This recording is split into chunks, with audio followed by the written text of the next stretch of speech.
샬롬 그런다 들으셨죠? 그 만날 때 인사할 때 이스라엘 사람들이 이렇게 샬롬 한다는 거 들으셨죠? 왜 이렇게 샬롬하죠? 이제 샬롬이라는 말은 평안하시뇨 그 뜻입니다. 그러니까 우리 같으면은 옛날에 인사할 때 뭐 아침 잘 드셨어요 막 이랬잖아요. 못 살 때. 그러니까 아침 못 드셨을까봐 인사했던 것 같아요. 그리고 이렇게 그 밤새 안녕하셨냐고, 밤새 돌아가시는 분도 계셨으니까. 그런데 이스라엘 사람들은 이렇게 합니다. 샬롬. 평안하시뇨 그러고. 왜 이렇게 V자를 그리죠? 들으셨죠? We are 2 seconds입니다. Away from the Messiah, coming Messiah. 뭐냐면 메시아가 오기에 2초 남았다 이렇게 얘기하는 거예요. 즉 요즘에 그들은 인사할 때 주님이 오시기 직전이라는 것을 그렇게 표현하고 있습니다. 왜냐하면 자기들 나라가 회복도 되었고 이제 주님이 오신다. 2초 남았다라고 이렇게 인사합니다. 빅토리를 뜻하는 게 아니라 2 second를 뜻하는 겁니다. 우리가 지금 주님이 작정하신 역사에 마지막 시대에 살고 있고 마지막 주자로서 주님의 뜻을 전해서 영혼을 구원하는 일에 우리가 달리고 있습니다. 릴레이를 하게 되면 마지막 주자가 달린 게 되게 중요하잖아요. 우리는 그런 분명한 하나님이 작정하신 시간의 의식 속에 살았으면 좋겠습니다. 함께 기도하겠습니다.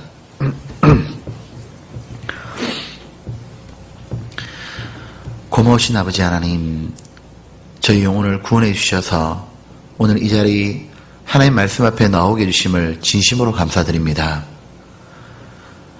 우리가 하나님을 떠나서 죄 가운데 살며 그리고 하나님을 싫어하고 우리 영혼의 문제를 심각하게 생각해 보지도 않고 단지 눈에 보이는 걸 쫓아 세상의 향락과 그리고 육신의 정욕대로 살아갔던 모든 비참했던 시간들을 주님 모두 아시지만 그 모든 걸 문제 삼지 아니하시고 우리들에게 구원을 얻을 수 있도록 말씀을 듣게 해주시고 십자가의 사랑을 깨닫게 해주심을 진심으로 감사드립니다.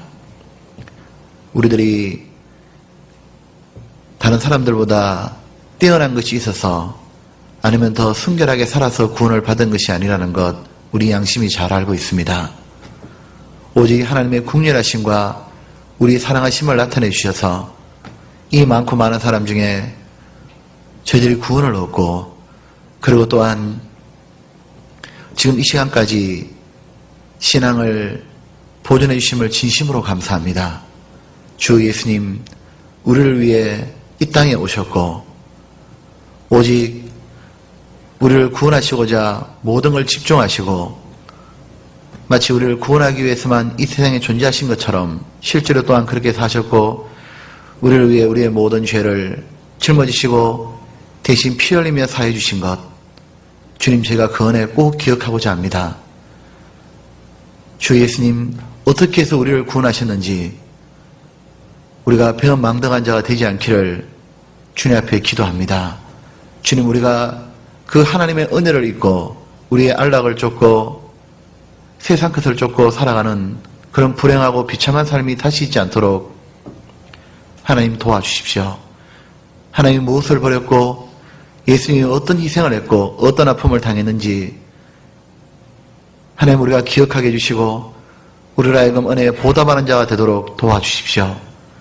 자비로우신 주님, 우리를 구원해 주셔서 죄악의 사슬에서 끊어주시고 세상의 종에서 끊어주시며 죽음 앞에 당당하게 길을 열어주신 주님, 그리고 오직 주의 사랑에 매여 하나님의 말씀에 붙잡히고 영원한 천국을 바라보며 이 땅의 모든 것들을 가볍게 여기며 세상을 초월해서 살아갈 수 있도록 이 시간까지 함께 하시고 지켜주신 은혜, 이 모든 은혜가 교회와 함께 있었고 몸된 교회 가운데 우리를 두신 그 은혜를 지극히 감사하고 찬양을 드립니다.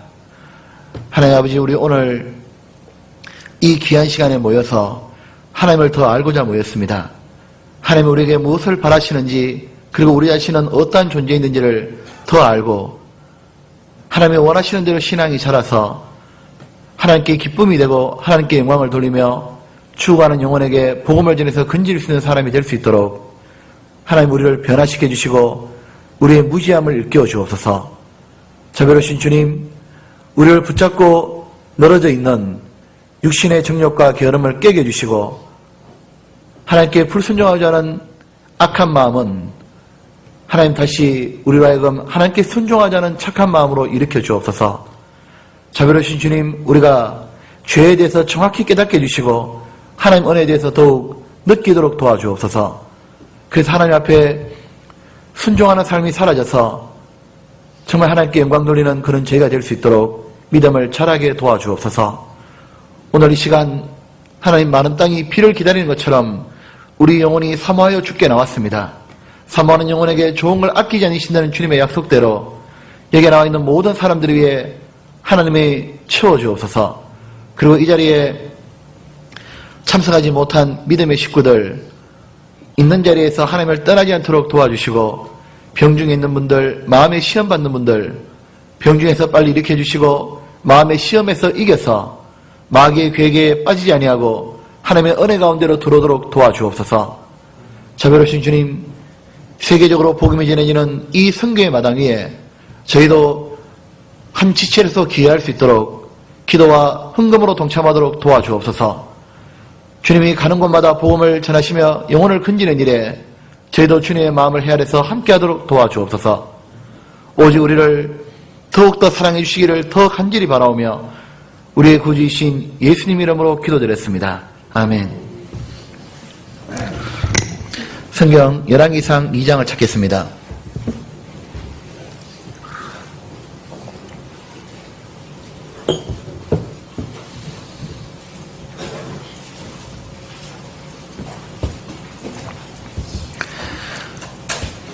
열왕기상 2장 1절입니다. 1절부터 해서 7절까지를 제가 읽도록 하겠습니다. 다윗이 죽을 날이 임박함에 그 아들 솔로몬에게 명하여 가로되 내가 이제 세상 모든 사람의 가는 길로 가게 되었노니 너는 같이 읽겠습니다. 힘써 대장부가 되고 내 하나님 여호와의 명을 지켜 그 길로 행하여 그 법률과 계명과 율례와 증거를 모세의 율법에 기록된 대로 지키라. 그리하면 내가 물어 무엇을 하든지 어디로 가든지 형통할지라. 4절에 여호와께서 너희에 대하여 말씀하시기를 만일 내 자손이 그 길을 삼가 마음을 다하고 성품을 다하여 진실히 내 앞에서 행하면 이스라엘 왕위에 오를 사람이 내게서 끊어지지 아니하리라 하신 말씀을 확실히 이루게 하시리라. 스루의 아들 요압이 내게 행한 일 곧 이스라엘의 군대의 두 장관 네엘의 아들 아브넬과 예델의 아들 아마샤에게 행한 일을 내가 알거니와 저가 저희를 죽여 태평시대에 전쟁의 피를 흘리고 전쟁의 피로 자기 허리에 띈 띠와 발에 신은 신에 묻혔으니 내 지혜를 행하여 그 백발로 평안히 엄부에 내려가지 못하게 하라. 마땅히 길랏 바실레 아들에게는 은총을 베풀어 저희로 내 상에서 먹는 자 중에 참여하게 하라. 내가 내 형 압살롬의 낯을 피하여 도망한 때에 저희가 내게 나와왔었느니라. 우린 지난주에 이 다윗의 유언에 대해서 일부를 배웠습니다. 사람의 유언이 정직한 이유는 그 유언에는 진실함이 배어 있는 거죠. 왜냐하면 자기의 삶의 경험을 통해서 꼭 전해주고 싶은 거죠. 지금의 이 유언대로 다윗은 자기의 사랑하는 아들 솔로몬을 불렀고 그리고 자기의 먼 가문을 다 내다보는 겁니다. 보면서 이 솔로몬에게 꼭 해주고 싶은 말이 있는 거예요. 이 솔로몬이 평생의 마음에 간직하고 살기를 바라는 게 있죠. 우리가 부모로서 나중에 자식에게 물려줄 것이 단지 재산만 물려준다면 그건 부모로서 너무 무책임한 겁니다. 단지 물려주는 것이 부모의 거칠은 삶과 그리고 부모의 절제되지 못한 삶과 그리고 신앙적으로 살지 못했던 그런 본되지 못한 삶을 물려주거나 아니면은 그렇기 때문에 단지 돈만 의지하고 살아라고 물려준다면 그건 부모로서의 역할을 완전히 망친 겁니다. 이 다윗이 자기 그 아들 솔로몬에게 남겨주는 것이 자기가 하나님을 어떻게 섬겨왔는지 순종하는 가운데 하나님의 축복을 받았던 것을 솔로몬은 봤던 겁니다. 하나님이 얼마나 자비로우시고 하나님이 얼마나 사랑하시고 비록 죄 가운데 빠졌다 할지라도 돌이켰던 그 다윗에게 주셨던 축복의 결말을 솔로몬은 봤습니다. 그리고 자기 아버지가 얼마나 하나님을 사랑했고 자기 아버지가 그리고 내세 지향적인 삶을 살았고 그 모든 모습을 봤습니다. 그런 솔로몬에게 다시 부릅니다. 다윗은 솔로몬에게 왕위를 물려주는 게 아니에요. 왕권을 지금 물려주고 있는 게 아니에요. 왜냐하면 그 왕권은 다윗이 물려준다고 가는 게 아닙니다. 하나님이 선택한 자가 솔로몬이에요. 그걸 알았기 때문에 다윗은 솔로몬에게 뭘 물려줄까? 자기의 신앙적인 삶과 더불어 솔로몬에게 평생에 간직해라 라고 그렇게 하고 싶었던 얘기가 뭐냐면 간단한 얘기였습니다. 너무도 심플한 얘기였습니다. 단순히 순종하라. 어떤 일에 어떤 환경에 닥친다 할지라도 순종하라. 하나님 말씀을 힘써 지키라. 그러면 하나님이 반드시 약속을 이루어주리라. 순종하라. 그것이 내 일생에 네가 지켜야 될 계명이니라. 그걸 하고 유언을 마감합니다. 그런 동시에 솔로몬에게 다윗은 다윗이 자기가 현재 지금 솔로몬에게 세 사람을 거론하면서 두 사람은 죽여라. 그리고 한 사람의 은혜를 보답하라. 이렇게 말하고 유언을 마감합니다. 우리는 오늘 이 다윗의 유언의 두 번째 편을 생각해 보겠습니다. 이 다윗이 유언하는 데 있어서 순종하라 라고 말하고 그 순종하라 말에 앞서서 하는 말이 있습니다. 2장 2절입니다. 2절에 내가 이제 세상 모든 사람의 가는 길로 가게 되었노니 너는 뭐라 했죠? 힘써 대장부가 되고. 여기 지금 다윗은 솔로몬에게 너는 힘써 대장부가 되어라 이렇게 말하고 있죠. 솔로몬에게 왜 힘써 대장부가 되어라 했냐면 솔로몬이 아마 이때 나이가 20세 약간의 나이도 되지 않았던 것 같아요. 그런데 이제 이 솔로몬이 이스라엘 통일 왕국이었습니다. 다윗은 이스라엘 전체를 통일하고 주변 나라를 정복해 놓은 상태예요. 그러니까 자기 나라와 주변 나라를 다 다스려야 되잖아요. 그렇게 되기 위해서는 유화적인 상태에 있어서는 못 걸어가는 거예요. 리더가 안 되잖아요. 그러니까 다윗은 솔로몬에게 네가 힘써 대장부가 되어라. 만약에 솔로몬이 여전히 어린아이와 같고 유약하다면은 아마 주변에 이스라엘에 수많은 사람들이 있습니다. 자기 동포에 대해서도 업신여김을 받을 거고 열방의 주변 국가에 대해서는 더 비참하게 정복을 당할지도 모릅니다. 그래서 솔로몬에게 요구하는 게 너 힘써 대장부가 되어라. 대장부라는 말이 아마 다윗이 지금 이 얘기를 하면서 다윗은 구약 성경을 잘 알고 있잖아요. 제가 늘 읽었던 성경 중에 믿음의 선배인 여호수아를 떠올렸던 것 같아요. 여호수아가 이스라엘이 이제 모세가 이 이스라엘이 200만에 이끌고 출애굽해서 가나안 땅으로 들어가야 되잖아요. 이제 모세가 죽음에 임박하고 이제 죽고 나면 그 이스라엘 민족을 가나안 땅에 이끌어서 가나안 땅을 정복해야 되는데 그때 새로운 리더로 뽑히는 사람이 여호수아입니다. 그 여호수아에게 하나님이 말한 게 뭐냐면 강하라, 담대하라 이걸 요구합니다. 네가 이스라엘 전체를 끌어가는 리더가 돼야 되는데 그러면 지도자가 되려고 하면 강하고 담대해야 된다 이렇게 말하는 겁니다. 그 강하고 담대하는 구절을 다윗도 읽었을 거고 다윗도 이제 솔로몬에게 이 나라를 다스려야겠는데 요구하는 겁니다. 대장부가 강하고 담대하고 용기가 있고 한 것처럼 대장부가 되어라 말하는 겁니다. 근데 니는 대장부다 말 안 했죠. 힘써 대장부가 되어라 그랬습니다. 원래 이 대장부라는 것이 영어 성경을 보면요, be strong입니다. 그러니까 대장부가 되걸 be strong, 아주 강해져라 그 말이에요. 자, 우리는 오늘 여기서 우리 영적에 적용을 해보겠습니다. 동일하게 하나님은 우리한테 영적으로 유아가 되길 원하지 않아요. 하나님 구원받은 우리가 영적으로 여전히 유아나 어린아이나 유약한 자가 되길 바라지 않습니다. 성경 고린도전서에 말씀하시기를 깨어 믿음에 굳게 있어서 남자답게 강건하라. 신앙의 세계에서는 남자와 여자가 없죠. 영적인 세계입니다. 천국에 가도 남자 여자 구별이 없습니다. 시집가고 장가가고 그런 게 없다 돼 있잖아요. 마찬가지로 우리 모두는 어떻게 불리냐면 하나님의 딸이 없어요.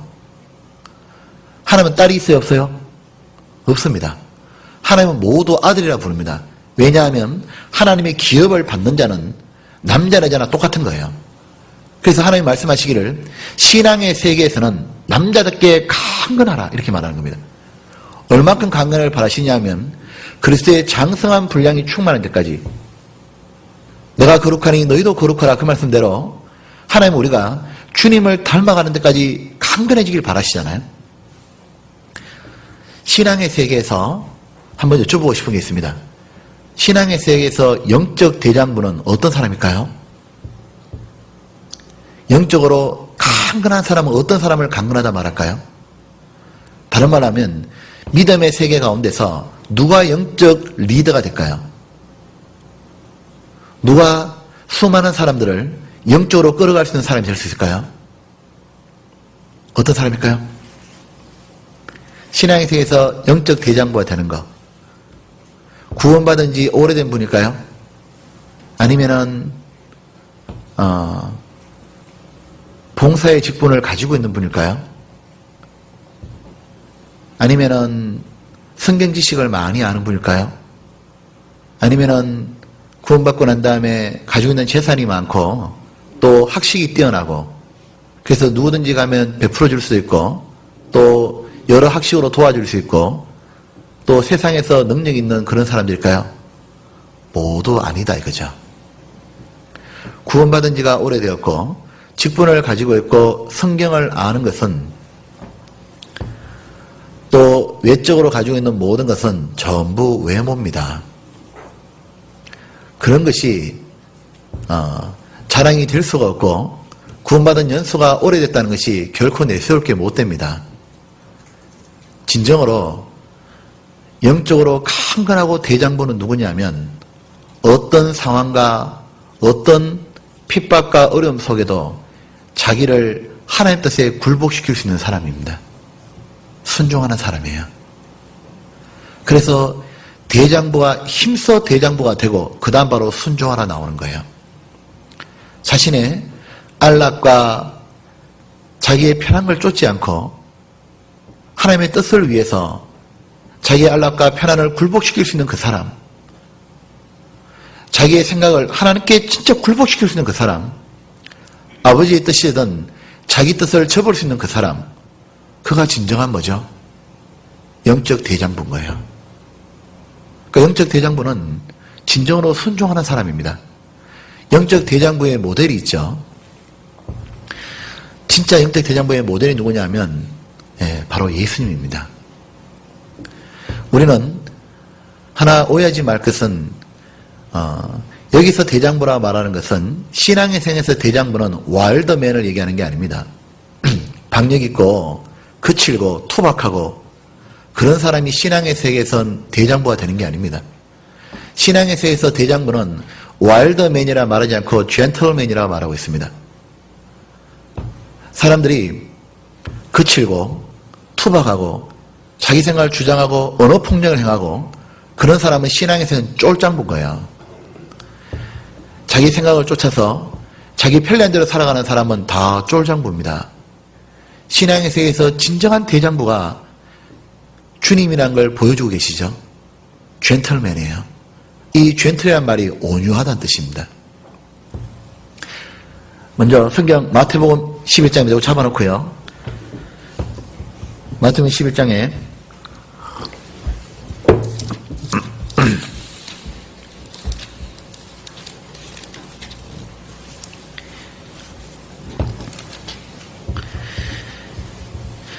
29절입니다.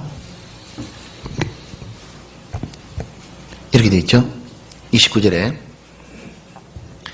나는 마음이 온유하고 겸손하니 나의 멍에를 메고 내게 배우라. 그러면 너희 마음이 쉼을 얻으리니 이는 내 멍에는 쉽고 내 짐은 가벼움이라 하시라. 주님은 자신을 표현하시기를 나는 마음이 온유하고 겸손하니.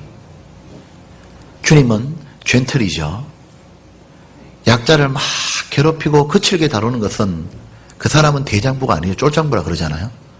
근데 주님은 진짜 강하신 분인데 마음이 너무 온유한 거예요.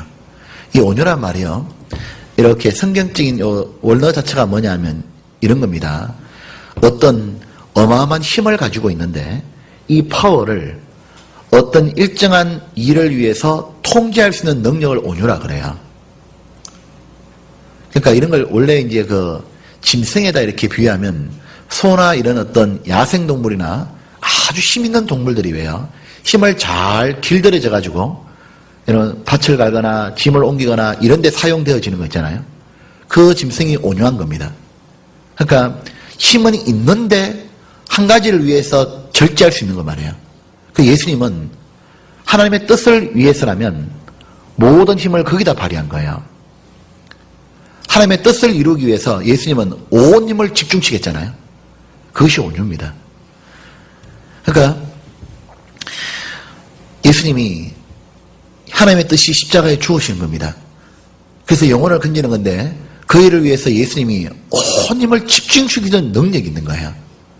자존심도 버릴 수 있었고 하늘의 영광도 포기하고 어떤 환난과 핍박과 박해 속에도 예수님이 뚫고 나가잖아요. 어떤 어려움 속에서도 기어코 그 뜻을 관철해내는 게 뭐죠? 그게 대장부잖아요. 이사야 50장입니다.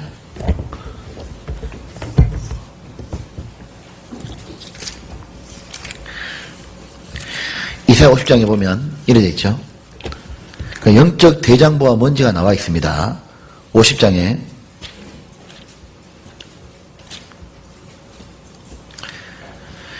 여기 보면 5절에 이렇게 있습니다. 주 여호와께서 나의 귀를 열으셨으므로 내가 거역지도 아니하며 뒤로 물러가지도 아니하며. 지금 예수님에 대한 예언입니다. 주 여호와께서 나의 귀를 열으셨으므로 하나님 뜻이 무엇인지를 알려주셨다는 거예요.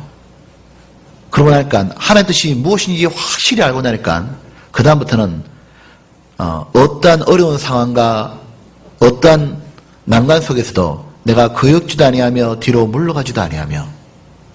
성경에 이런 표현 보셨죠? 환난 날에 낙담하면 내 미약함을 보이는 거다. 그러니까 예수님은 어려움 속에도 뭐냐면 대장부니까 뚫고 들어가는 거예요. 뒤로 물러가지 않고 대장부 때문에 밀고 나가는 겁니다. 그 다음에 6절에 보면 나를 때리는 자들에게 내 등을 맡기며 나의 수염을 뽑는 자에게 나의 뺨을 맡기며 수욕과 침뱉음을 피하려고 내 얼굴을 가리지 아니하였느니라. 주님은 때리는 자에게 등도 맡기고 수염 뽑는 자에게 뺨도 맡기고 수욕도 당하고 침뱉음 피하려고 얼굴을 가리지 않았다. 주님은 이래 말하는 거죠. 하나님 뜻이 분명했기 때문에 내 안위를 위해 살지 않았다는 거야. 하나님의 뜻이 이걸 통과해서 영혼을 구원하는 거라면 주님은 기어코 뚫고 갔다는 겁니다. 거기에는 자기의 부끄러움도 있고 편안한 삶도 접어야 되고 맞아야 되고 고통 있지만 갔잖아요. 뜻이라면 밀고 나가는 것, 그게 영적 대장부인 겁니다. 여기 보면 7절에 같이 읽겠습니다.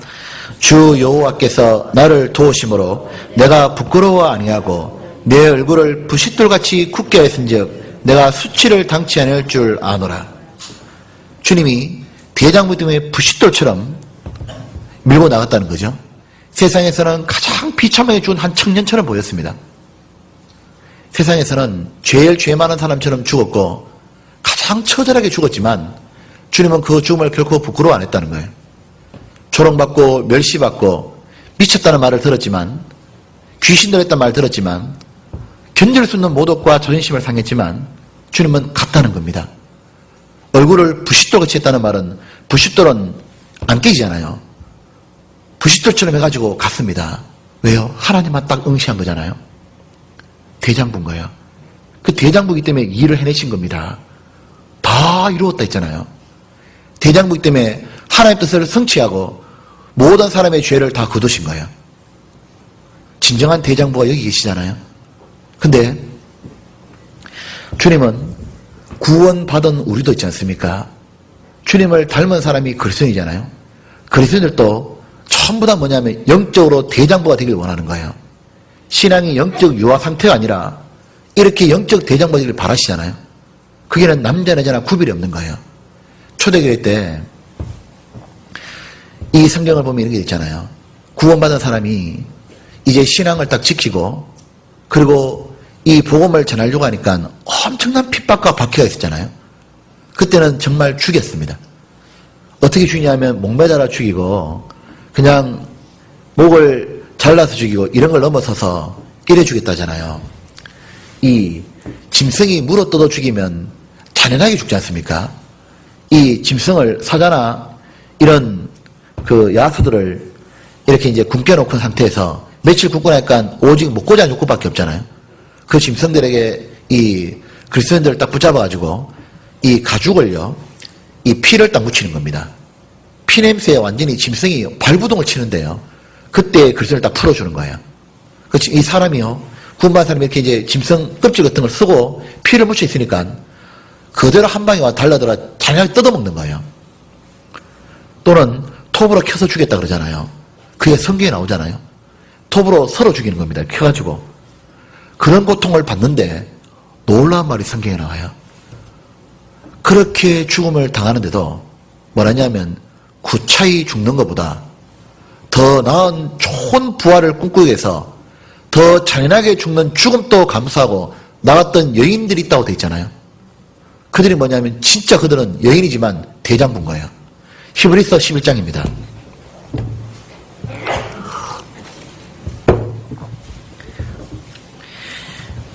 (11장에) 이렇게 되어 있습니다. 여기 보면 여기에 35절입니다. 여자들은 같이 읽어봅시다. 자기의 죽은 자를 부활로 받기도 하며 또 어떤 이들은 더 좋은 부활을 얻고자 하여 악형을 받되 구차히 면하지 아니하였으며 또 어떤 이들은 희롱과 채찍뿐 아니라 결밖에 옥에 치는 시험도 받았으며 돌로 치는 것과 돌에 맞아 죽는 것과 톱으로 치는 것과 시험과 칼에 죽는 것을 당하고 양과 염소의 가죽을 입고 유리하여 궁핍고 한날에 학대를 받았으니 이런 사람은 세상이 감당치 못하도다. 왜요? 대장부거든요. 쫄장부가 아니지 않습니까? 저희가 광야와 산중과 압류와 토굴에 유리하였느니라. 시인에 살 수가 없었기 때문에 그들은 안락한 삶을 접고 편안한 삶을 접고 살았다고 되어 있습니다. 근데 그 길을 갔어요. 왜 그렇죠? 이들은 정말로 대장부들인 거예요. 그렇기 때문에 지금도 뭐죠? 이들은 성경에 기록되고 지금도 우리 마음을 불러일으킬 수 있는 영적으로 강건한 장거입니다. 하나님의 뜻이라면, 신앙을 지키기 위해서라면, 하나님 뜻대로 복음을 전하기 위해서라면 기꺼이 뭐죠? 생명을 버린 자들인 거예요. 우리는 주님을 닮은 영적 대장부 바울 사도를 알지 않습니까? 이 사도 바울 사도행전 20장입니다. 한번 봅시다. 사도행전 20장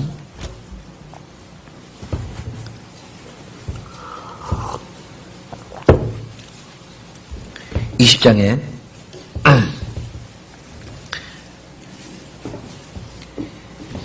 여기 보면 20장 22절부터 24절까지입니다. 223페이지 같이 읽겠습니다. 시작. 보라,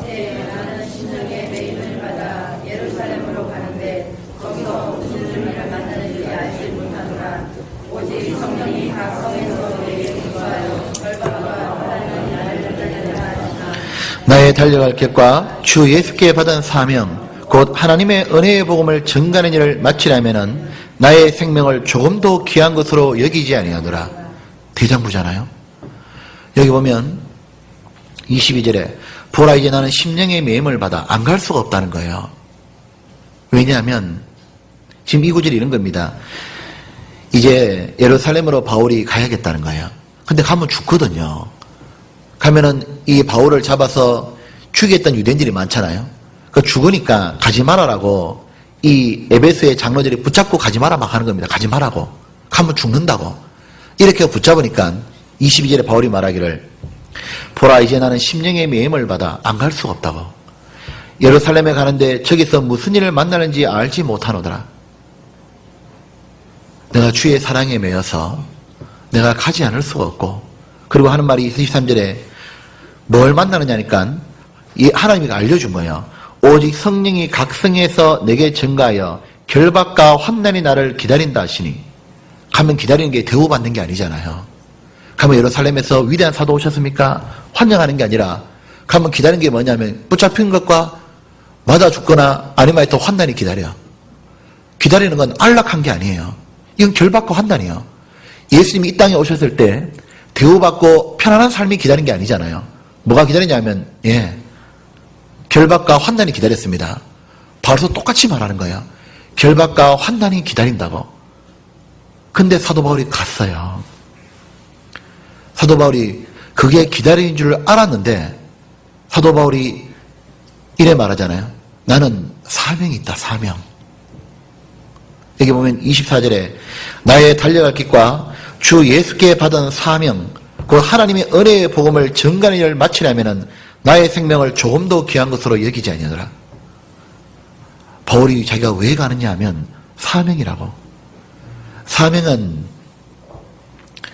내게 주어진 임무를 내가 수행하는 것이 사명이 아니라, 사명은 뭐냐면 만약 내게 주어진 임무를 내가 하지 않으면 죽어도 좋다고 하는 것이 사명입니다. 이 바울이 자기가 이렇게 말하잖아요. 나는 하나님이 내게 주신 사명이 있고 뜻이 있는 거다. 나는 그것을 하기 위해선 내게 환난과 결박이 기다리지만 간다, 이렇게 말하는 거예요. 그런데 놀라운 일이 벌어졌습니다. 바울이 환난과 결박이 있다고 말하지만 갔던 이유가 뭘까? 사명이고 또 하나는 환난과 결박만 기다리는 게 아니기 때문이었어요. 바울 사도가 환난과 결박만 기다렸다면 못 가는데요. 환난과 결박만 기다리는 게 아니라 두 가지가 기다리고 있는 거예요. 하나는 무엇이냐면 그곳에 주님이 기다리셨고, 그리고 또한 그곳에 주님의 역사가 기다렸던 거예요. 그래서 영혼이 구원을 받아버린 거예요. 바울 사도가 자기가 지금까지 루디아 성도 보십시오. 이 마게도냐 성 루디아가 살았던 이 마게도냐의 바울이 이렇게 아시아로 이렇게 복음 전하고 가려고 하니까 성령께서 바울을 막잖아요. 아시아 가는 걸 막고 난 다음에 바울에게 손짓하는 겁니다. 오라고. 오라 해서 그 오라는 곳이 어디냐니까 마게도냐예요. 그 처음에 빌립보잖아요. 갔어요. 딱 가니까 기다리는 사람이 아무도 없어요. 가보니까. 바울이 가보니까 누가 뭐 기다려주가지고 환영할 줄 알았는데 성령은 분명히 그 장면을 보여줬거든요. 아무도 안 기다려요. 기다리는 게 뭐냐니까 두드려 맞는 거였어요. 가보니까 한 명의 사람을 며칠 만에 만났습니다. 그가 바로 루디아예요. 만나가지고 거기서 복음을 전했습니다. 이 루디아가 구원을 받은 거야. 맞구나. 기다린 거는 구원받을 영혼이 기다렸고, 또 하나는 뭐냐면 바로 그 다음에 감옥에 붙잡혀가서 두드려 맞고 감옥 속에 있었어요. 그때 감옥이 열리면서 다시 누가 이렇게 구원받냐면 그 간수장이 구원을 받지 않습니까? 그 간수장이 구원을 받아가지고 나중에 그 바울이 유명한 말 하잖아요. 주 예수를 믿으라 너와 네 집이 구원을 얻으리라. 가보니까 누가 기다리냐니까 이 핍박과 환난이 기다리는데 동시에 기다리는 게 뭐냐면 주님의 역사가 기다리고 주님이 기다리고 있었던 거예요. 그리고 구원받을 영혼이 있었던 거예요. 그래서 거기서 시작해서 결국 빌립보 교회가 나중에 커지잖아요. 바울이 하늘의 미랄이 되어 땅에 떨어지는 바람에 많은 열매가 맺혔지 않습니까? 우리들 이제 한번 기억해 볼 필요가 있습니다. 우리 모두 영적 대장부가 되고 싶어요. 우리들 중에 여기서 꿈이, 소원이 말이에요. 정말 나도 바울처럼, 예수님처럼, 히브리 11장에 나오는 그 믿음의 여인들처럼, 믿음의 선배들처럼 나도 그렇게 살고 싶다. 그 마음이 없다면 구원받은 사람이겠냐 그 말이에요. 우리 정말 구원받고 나면 우리 모두도 그렇게 살고 싶다는 희망이 있습니다. 그죠? 그런데 희망에 그쳐서는 안 됩니다. 갈망해야 돼요. 갈망과 희망의 차이는, 희망은 바라는 것이 안 돼도 그만이고 갈망은 안 되면 죽어요. 목이 말라 죽는다고. 이 사도 바울이 그 갈망이 있는 동시에 어떻게 우리는 담대할 수 있나? 우리 그러잖아요. 우리가 정말 내 편안한 삶과 안락한 삶을 접고 또 식구들에게 복음을 전하고 누구한테 복음을 전하기 위해서는 빠른 거거든요. 기다린 게 뭐죠? 환난과 결박이요. 복음 전해보면 틀림없이 뭐죠? 방해받고 요거도 먹고 늘 비참하게 되고, 이거는 100% 따라오는 거예요. 또 주님 뒤를 따라가려고 하면은 주님이 이 세상에서 편안하게 산 게 아니지 않습니까? 주님이 이 세상에서 살아갔던 길은 광야의 길이었잖아요. 그러니까 주님 뒤를 따라가려고 하면 편안하고 뭐 이렇게 즐겁고 재밌는 삶만 있는 게 아니에요.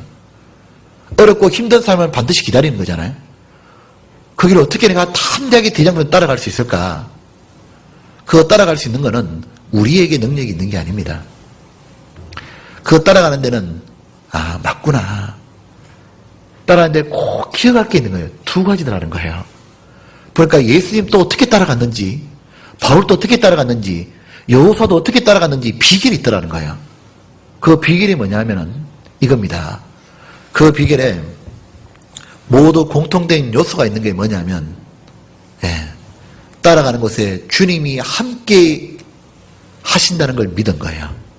주님이. 그 길 속에 주님이 함께 하시고, 두 번째가 뭐냐면 그 길 가운데 주님이 축복을 주신다는 걸 알게 된 거예요. 그래서 따라갈 수 있는 겁니다.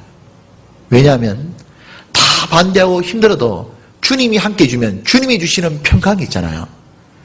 주님이 내한테 부어주시는 사랑이 있잖아요.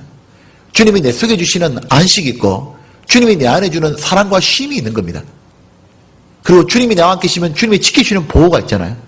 그리고 그 속에서 주님이 역사하시는 능력이 맺히는 열매가 있다는 걸 안 거예요. 그래서 갈 수 있었던 겁니다. 여기 보면 사도행전 23장입니다.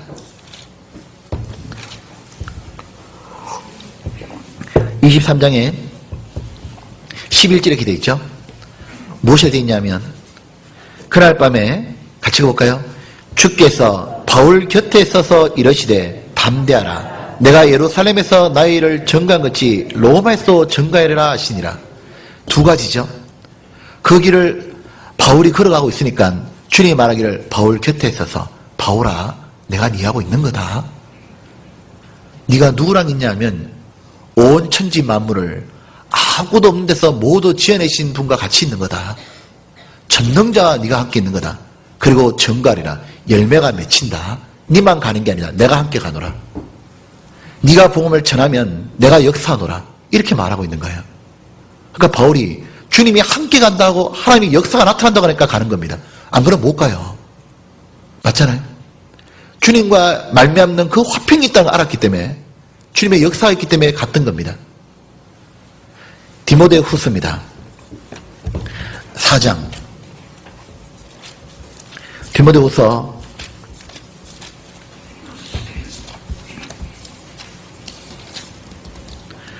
4장에 여기 보면 이랬죠. 먼저 1장 한번 봅시다. 8절에 그러므로 내가 우리 주의 증거와 또는 주를 위하여 갇힌 자 된 나를 부끄러워 말고 오직 하나님의 능력을 쫓아 복음과 함께 뭐라 했죠? 고난을 받아라. 자기 편하게 사는 걸 접는 고난도 있고 증거하다가 핍박의 고난도 있고, 근데 이렇게 일생을 살았던 바울이요. 4장 보십시오. 4장 마지막에 이게 바울의 유언이거든요. 디모데후서가 이 4장에 말하기를 이렇게 말합니다. 마지막 썼던 편지 속에 4장 16절입니다. 내가 처음 변명할 때 나와 함께 한 자가 하나도 없고 다 나를 버렸으나 저에게 허물을 돌리지 않기를 원하노라. 모두 바울을 버리고 떠났다. 모두 버리는데, 그런데 17절 안 버린 분이 있죠. 뭐였습니까? 주께서 내 곁에 서서, 주께서 내 곁에 섰다고. 모든 사람이 전부 다 한편이 되는 것보다 주님만 내 편 되면 돼. 왜? 주님은 진실하기 때문에 정말 나를 알아주고, 주님은 능력이 있기 때문에 모든 사람 반대에도 주님이 함께하면 승리인 겁니다. 모든 사람이 다 힘을 합쳐도 한 명의 영혼을 못 건지지만 주님만 해주시면 되는 거예요. 17절에 이래 말하죠. 주께서 내 곁에 서서 나를 뭐랬습니까? 강건케 하시면. 영적 대장부가 된 비결이 뭐라고 하는 거예요? 주가 옆에 계신 거였다고 말한 거예요. 주님이 옆에 계시기 때문에 강건케 하시면 나로 말미암아 전도의 말씀이 온전히 전파되어 이방인으로 듣게 하려 하시니 내가 사자 입에서 건지었느니라. 그리고 약선은 나타났다 말하는 거예요.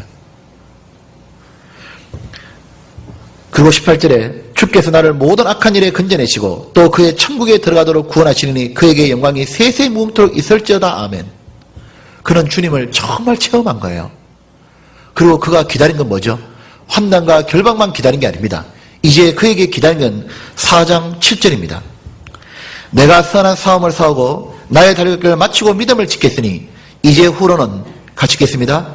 나를 위하여 의의 면류관이 예비되었으므로 주 곧 의로우신 재판장이 그날에 내게 주실 것이니 내게만 아니라 주의 나타나심을 사모하는 모든 자에게니라.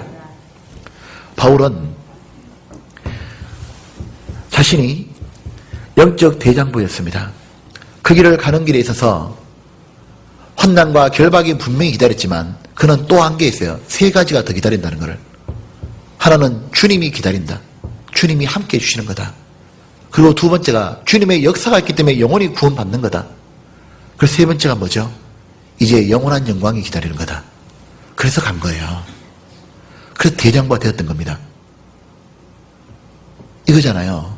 대장부는 멀리 보는 겁니다. 넓은 마음을 가진 겁니다. 쫄장부는 뭐죠?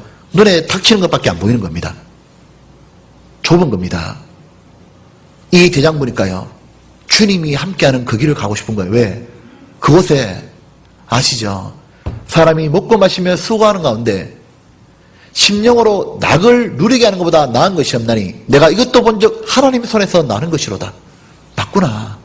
먹는 것도 재밌고 노는 것도 재밌고 마시는 것도 낙이 있지만 그보다 사람이 제일 큰 기쁨이 뭐냐? 사람은 기쁨이 없으면 못 삽니다. 제일 큰 기쁨이 영혼의 기쁨이다. 잠시 죄악의 낙을 누리는 것보다 영혼의 기쁨이 넘쳐나는 건 뭐냐? 여호와께서 나는 모르다. 그러니까 주님이 함께 하시는 그곳에 심령의 기쁨이 있는 거다. 그거는 말할 수 없는 기쁨이다. 그리고 그 길을 간 겁니다. 그리고 그 속에 주의 역사가 나타나는 거다.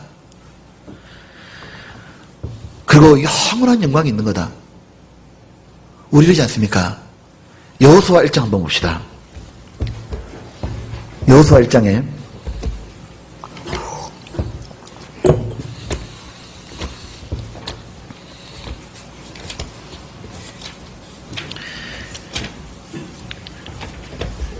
(1장) 6절입니다. 여호수아가 어디 있는 거요? 찾았습니다. 네. 여호수아 1장에 보면 이래 되어 있습니다. 6절에 이제 여호수아가 전체를 끌어야 되는 위치에 있잖아요. 가나안 땅 들어가기 전에 마음을 강하게 하라. 담대히 하라. 너는 이 백성으로 내가 그 조상의 맹세해 주려 한 땅을 얻게 하리라. 오직 너는 마음을 강하고 극히 담대하여 나의 종 모세가 내게 명한 율법을 다치게 하고 좌로나 우로나 치우치지 말라. 그러면 어디로든지 형통하리니. 순종하는데 강하고 담대하라 그 말입니다. 맞죠? 어떤 환경이 있더라도 순종하라. 그게 뭐죠? 영적 대장부다 이렇게 말하는 거예요. 이래 말하는데 근데 어떻게 담대합니까? 그러면 뭘 믿고 담대하냐? 자기는 안 되는데 9절 약속이잖아요. 같이 계십시다. 내가 내게 명한 것이 아니냐? 마음을 강하게 하고 담대하라. 두려워 말며 놀라지 말라. 내가 어디로 가든지 내 하나님 여호와가 너와 함께하느니라 하시니라. 담대할 수 있는 비결은 뭐냐면 내가 너와 함께하느니라. 그리고 역사가 있느니라. 영원한 영광을 얻느니라. 가라 이런 말인 거예요. 그 중에 제일 큰 게 뭐예요? 다 없다 하더라도 하나님이 함께하느니라. 인디안들을 위해 선교하다가 목숨을 잃었던 선교사 중에 가장 대표되는 분이 두 분이 있습니다. 하나는 데이비드 브레이너고 그리고 또 한 명은 짐 엘리엇입니다. 근데 이 데이비드 브레이너가 26살에 죽어요. 엘리엇도 20대에 죽습니다. 둘은 다른 시대 사람입니다. 근데 이 데이비드 브레이너드가요, 우리한테 영향을 미친 게 뭐냐면 기도의 사람큼은 데이빗 브레이너를 꼽아요.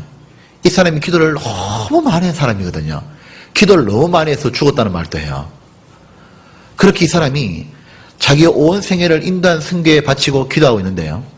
이렇게 기도를 쭉 하고 있어. 기도하고 있는데 이제 그 인디안이 보니까 너무 못마땅하거든요. 자기 조상신을 다 버리라고 복음을 전하니까 그래서 저걸 죽여야겠다 싶어가지고 어느 날 보니까 이 브레이너들은 맨날 기도하고 있으니까 기도할 때 죽이면 되겠다 싶었던 겁니다. 그래서 이제 기도할 때 죽이려고 도끼를 딱 들고요. 그 인디안이 도끼로 찍잖아요. 이 도끼로 들고 이 브레이너가 기도하고 있는 천막을 딱 본 거예요. 야, 기도하고 있으니까 너무 열중하고 있으니까 뒤에 가까이 가도 못 쳐다보는 겁니다. 도끼로 딱 찍으려고 하는데 옆에 보니까 코브라가 이렇게 오더니 데이빗 브레이너를 향해서 딱 고개를 들고 물려고 하더래요. 그래서 이 인디안이요, 그 이제 도끼를 치려다가 내려놨대. 코브라가 무나보다 이제 그대로 죽겠다고 지켜보고 있는 이렇게. 근데 코브라가 갑자기요, 데이빗 브레이너가 기도를 쫙 하니까 코브라 고개를 들었다가 고개를 팍 숙여버리는 거예요. 그런데 코브라가 갑자기 이 데이빗 브레이너 앞에 고개를 팍 숙이더니 가만히 있는 겁니다. 이렇게. 가만히 있더니 브레이너가 기도를 더 간절하니까 갑자기 코브라가 고개를 숙여 있다가 갑자기 다시 한번 브레이너를 쳐다보더니 빠꾸 해가지고 이렇게 천막을 빠져나가더라는 거예요. 그걸 보더니 이 인디안이 너무 놀란 겁니다. 왜냐하면은 이 브레이너가 믿고 있는 신이 진짜 신인가 보다. 그 기도하고 있는 걸 보니까 코브라가 자빠지고 돌아가는구나. 그래서 도끼를 딱 내리고 이 브레이너를 기도할 때까지 기다렸다가 기도 끝나고 나니까 그도 무릎을 꿇고 믿고 있는 신을 가르쳐달라 했답니다. 그러니까 하나님이 함께만 하고만 있으면은 문제가 없다 그 말이잖아요. 중요한 거는 우리가 내가 지금 어떤 환난에도 뚫고 나가는 대장부인 주께서 바라시는데 그 비결은 다른 게 아니에요. 그 속에 축복이 훨씬 크다는 걸 알아야 되는 거예요. 지금 내가 맨날 지지부진하게 살아가는 이런 삶보다고 비교될 수 없는 축복이 있다는 걸 알아야 됩니다. 속으면 안 되는 거예요. 대충 편안하게 살고 안락하게 살고 복음을 전하지 않고 그리고 자기 생각을 쫓아 살아가는 이 삶이 얼마나 비참한지 알아야 되고 반대로 영적 대장부가 되는 그 길은 너무도 축복 있고 멋있다는 것에 대해서 알아야 됩니다. 이것이 조금 더 좋고 이거는 덜 나쁘다 이게 아니에요. 이건 비참하지만 이거는 완전하다고 알아야 되는 거예요.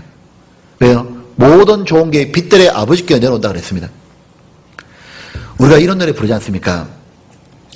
너의 가는 길에 주의 평강이 있으리 평강의 왕 함께 하시니. 너의 가는 길에 평강이 있다. 왜? 평강의 왕이 함께 하시니. 너의 가는 길에 주의 축복이 있으리 영광의 주 함께 가시니. 네가 가는 길에 축복이 있다. 왜? 모든 축복의 하나님이 함께 가신다고. 나중에 이 가사가 가라, 주의 이름으로 가라. 나중에 하는 말이 가고 있으면 거칠은 광야 위에 꽃은 피어나고 세상은 내 안에서 주님의 영광을 보리라. 강하고 담대하라. 세상 이기신 주 너와 함께 너와 동행하시며 내게 새 힘을 주시리라. 그게 파송의 노래입니다. 주님이 함께해서 아무리 그치는 광야에도 꽃은 피어날 거고 열매가 맺을 거고 네 마음에도 열매가 맺고 너를 통해 복음의 열매도 맺고 그리고 그곳에 순종의를 걸어가는 가운데 주님 얘기하십니다. 환난과 핍박이 있어도 주님이 함께해서 새 힘을 줄 거라고. 너는 주님을 느끼며 살아갈 거라고. 가라 얘기하는 겁니다. 그리고 그는 자기를 통해서 수많은 사람이 하나님의 영광을 봅니다. 영적 대장부가 되는 거예요. 가라 그러는 거예요. 우리가 이 영적 대장부가 이 다윗이 자기가 그렇게 됐잖아요. 그래서 솔로몬에게 말하는 거예요. 힘써 대장부가 되어야 된다. 그런데 이 대장부는 단번에 되는 게 아닙니다. 그래서 힘쓰라 말하잖아요. 우리가 한 번에 대장부가 되면 얼마나 좋겠어요. 단번에 되지 않지만 힘써 대장부가 되어라 라고 말하면서 이 다윗이 솔로몬에게 힘써 대장부가 되는 길 중에서 죽일 것이 2개 있고 반대로 크게 높일 게 한 가지 있다고 말하고 있는 겁니다. 그걸 구체적으로 얘기해주고 있는 거예요. 우리는 단번에 신앙이 자라는 게 아니잖아요. 그런데 정말 내가 신앙이 자라고 싶고 영적 대장부가 되는 그 길에 가기 전에 먼저 죽여야 될 게 있다고 말하고 있는 거예요. 다윗은 부릅니다. 솔로몬에게, 솔로몬아, 이제 순종의 길을 걸어가는 데 있어서 정말 순종해서 대장부가 되기 위해서는 첫째, 요압을 죽여라 이렇게 말하는 거예요. 우리 아까 읽었죠? 열왕기상에 요압을 죽여라. 왜 요압을 죽여라 했을까요? 요압이 누구죠? 요압은 이스라엘의 가장 막강한 군부 실력자입니다. 즉 이스라엘의 국방부 장관이에요. 군대 장관입니다. 다윗과 함께 통일왕국을 이루는 데 있어서 요압은 모든 전쟁터에 함께 뛰어다녔고 그리고 진짜로 통일왕국을 이룬 거예요. 이루는 때 요압이 1등 공신입니다. 근데 놀라워 다윗이 죽여라 딱 말하는 거예요. 요압을요. 왜 그랬을까요?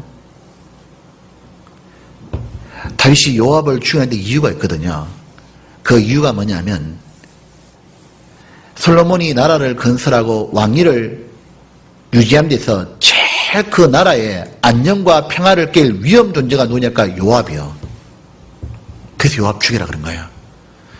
나라가 국권이 서기 위해서 항상 이 나라의 안녕과 번영을 가장 결정적으로 못 깨하게 만드는 인물들은 제거식입니다. 그러니까 요압인 거예요.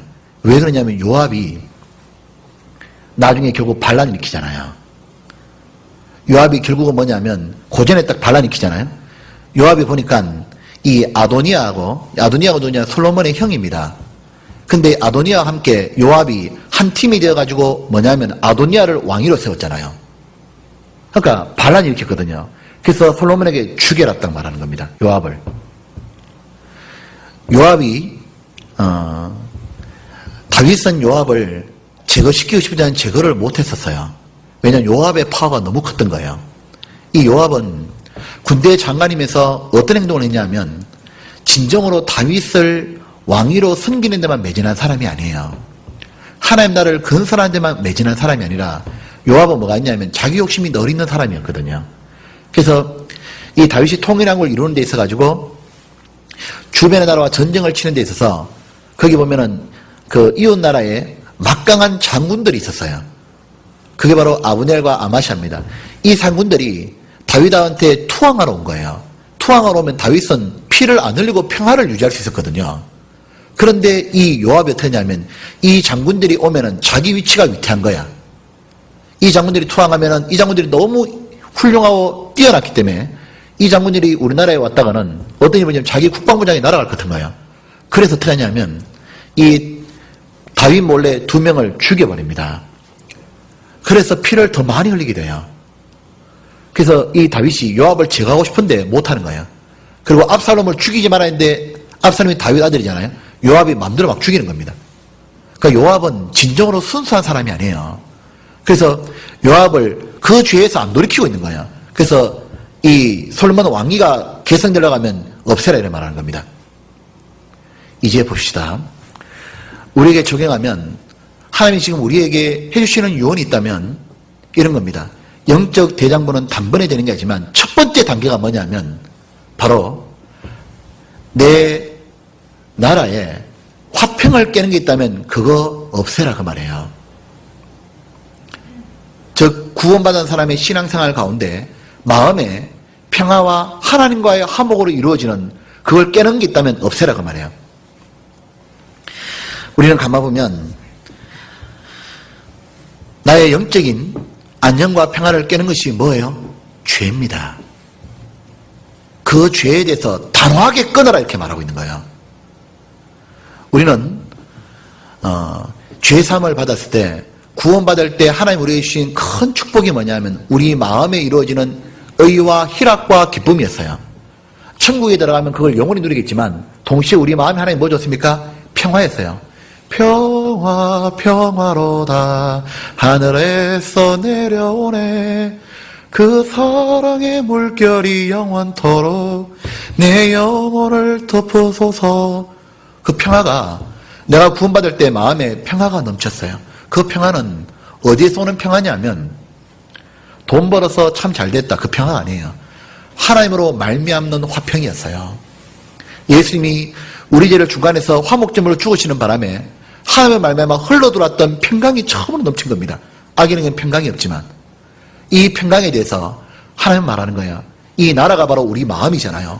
이 평화가 넘칠 때 이래 말했습니다. 너희는 그 평강을 주장하라 그랬어요. 골로새서 한번 봅시다. 3장.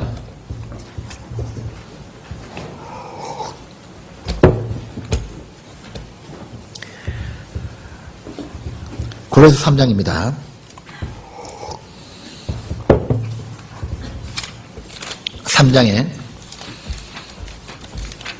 3장 여기 보면 15절입니다. 여기 보면 같이 봅시다. 그리스도의 평강이 너희 마음을 주장하게 하라. 평강을 위하여 너희가 한 몸으로 부르심을 받았나니 또한 너희는 감사한 자가 되라. 그러니까 구원받을 때 이루어지는 하나님의 나라가 우리 마음에도 있죠. 그 마음속에 평강이 있었거든요. 평화, 하나님과의 화목, 이게 넘쳤지 않습니까? 근데 이것은 지금 뭐라고 얘기하느냐 하면 이 평강은 저절로 유지되는 게 아니라는 거예요. 이거는 주장하라 그 말은 평강을 유지하도록 하라 그 말이잖아요. 그러면 다른 말은 평강을 깨는 게 있다 그 말입니다. 내하고 하나님과의 화목, 하나님을 밝게 쳐다볼 수 있는 그거, 하나님의 눈빛 아래 살고 싶은 그 마음, 하나님 얼굴을 똑바로 쳐다볼 수 있는 그 모든 것들을 깨는 게 뭐예요? 그게 바로 죄입니다. 여호와께서 너에게 축복 주시기를 원하노라. 여호와께서 얼굴을 들어 너에게 은혜와 여호와께서 얼굴을 들어 너에게 평강 주시기를 원하노라. 그게 민수기에 나오지 않습니까? 하나님 우리에게 은혜와 평강을 주고 싶은데 그걸 깨는 게 뭐예요? 죄다 그 말인 겁니다. 그것이. 그래서 평강을 주장하라 그 말인 거예요. 우리는 거 있잖아요.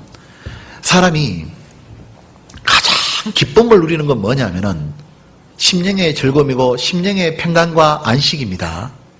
어떻게 할 수 있냐면 그 모든 것이 하나님께로부터 오는 거죠. 이것이 에덴 동산을 생각해 보면 알아요. 에덴 동산에서요. 에덴이라는 뜻이 뭐예요? 기쁨이라는 뜻입니다. 이 에덴 동산에서 아담하고 하와가 있었지 않습니까? 이 아담하고 하와가 에덴이 기쁨의 동산이 되었던 언제였냐면 하나님과 화평한 관계였어요. 하나님과 순종하고 있고 하나님과 이 평화의 관계에 계속 될 때는요. 아담은 너무 기뻤습니다. 그 기쁨이 어디로 흘러나가죠? 이웃에 있는 하와에게 흘러나가는 거예요. 그래서 모든 게 감사한 거예요. 하와 준 것도 감사하고 그 다음에 자기가 다스리고 있는 모든 피조세계도 다 감사한 거예요. 야, 보니까 꽃도 나를 위해서 만드셨고 짐승도 나 때문에 만들어주셨고 에덴은 글자 그대로 기쁨을 막 쏟아내는 거예요. 그러니까 그 사는 삶은 너무 기뻤거든요. 구원받은 사람 똑같습니다. 하나님과 먼저 죄삼이 딱 이루어지고 나면 에덴 동산의 교회인 겁니다. 구원받은 사람도 뭐냐면 하나님과의 화목이 쫙 이루어지고 있는 상태에서는요. 하와가 누구냐면 구원받은 형제자매가 똑같은 겁니다. 구원받은 형제자매는 항상 좋고 형제자매는 귀해 보이고 형제자매는 늘 사랑의 대상이고 교회는 뭐죠? 모든 기쁨을 주는 곳이었거든요. 그리고 모든 만물은 뭐냐면은 자기를 위해 존재하는 것 같아. 너무 기쁘고 즐거웠거든요. 근데 그것이 깨지는 게 뭐예요? 아담이 하나님의 말씀에 불순종을 딱 한 겁니다. 설마 아담이요, 이 불순종의 단추를 딱 누를 때 어마어마하게 노도처럼 밀려오는 파괴했다고 생각도 못 해본 거예요. 아담은 단순한 거였어요. 불순종의 단추를 그냥 딱 누른 거예요. 먹지 말아라 선악과 딱 한 가지였거든요. 먹었습니다.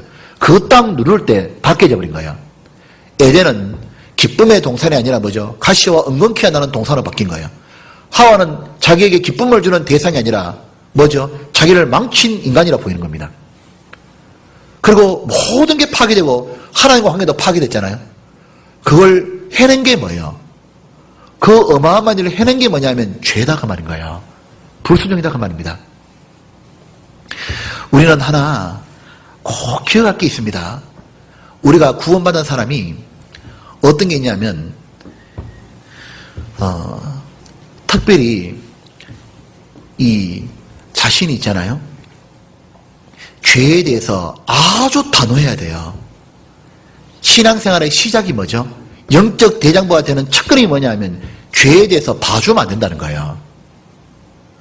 우리 시대는 어떤 시대가 되어버렸냐면 우리가 80년대, 90년대 구원받을 때보다 더 심각한 이유가 뭐냐면 죄를 너무 심상히 생각하는 시대가 되어버린 거예요. 말 한마디 잘못하는 것도 찔렸던 것이 우리 시대입니다. 근데 우리는 지금 안 그런 거예요. 우리는 지금 죄에 대해서 너무 가볍게 여기는 겁니다. 죄는 모든 걸 파괴시키는 거예요. 구원받은 사람이 화목을 깨는 유일한 게 뭐죠? 죄고 불순종인 거예요. 그것이 뭐죠? 모든 걸 깨버리는 겁니다. 그 외에는 아무것도 그 사람 못 깹니다. 가난, 어림도 없어요. 핍박, 어림도 없어요. 시련, 어림도 없습니다. 못 배운 거 어림도 없어요. 가정이 불화한 거 어림도 없어요. 그 모든 것 속에서 오히려 뭐냐면 그리스도의 사랑에서 끊을 수 없도다. 환난이나 핍박이나 시련이나 공고나 칼이나 적신이나 이 모든 것 속에서 하나님의 사랑을 더 느낄 수 있어요. 근데 그 모든 것도 못 깨는데 하나님과의 사랑과 평강을 깨는 위대한 게 있어요. 그게 죄입니다. 그게 다윗이 보십시오. 다윗이 자기가 쫓겨다녔습니다. 사울에게 피해서 쫓겨다니고 10년 이상을 쫓겨다니고 10년이라는 시간은 전쟁터를 누볐습니다. 그가 얼마나 대적이 많고 얼마나 핍박이 받았어요. 동굴에 숨기도 하고 미친 채에서 아기성에서 기대기도 하고 그가 그렇게 수많은 시련을 겪었지만 그 가운데도 한 번도 평강이 깨져본 적이 없어요. 한 번도 마음속에 평강이 깨져본 적도 없고 하나님의 사랑에서 끊어져 본 적이 없어요. 그래서 그는 그때도 항상 뭐냐면 비파를 들고 수금을 탔어요. 항상 찬양했고 입술의 열매를 맺었습니다. 그런데 그가 언제 비파줄이 끊어졌죠? 언제 입에서 찬송이 안 나왔죠? 그가 언제 평강이 날아가 버렸죠? 언제 하나님을 못 보게 됐죠? 죄 지었을 때요. 그렇기 때문에 하나님은 신앙생활의 첫 번째를 다루는 게 뭐냐면 죄를 끊으라고 말하고 있는 거예요. 우리가 꼭 기억할 게 있습니다. 우리들은 어떤 경향이 있냐면 죄에 대해서 속는 경향이 있는 거예요. 어떻게 속냐면은 죄에 대해서 이렇게 정도 하는 건 괜찮겠지. 굉장히 타협을 잘해요. 단호하지가 않아요. 죄는 왜냐하면은 언제나 속이거든요. 죄는 처음부터 네 영혼이 계속해서 진전이 안 된다 이렇게 말 안 합니다. 야고보서 1장입니다.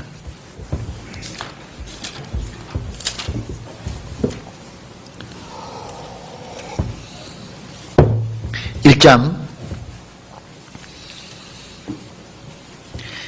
이렇게 말했죠. 1장에 보면 16절에 이렇게 말하고 있습니다.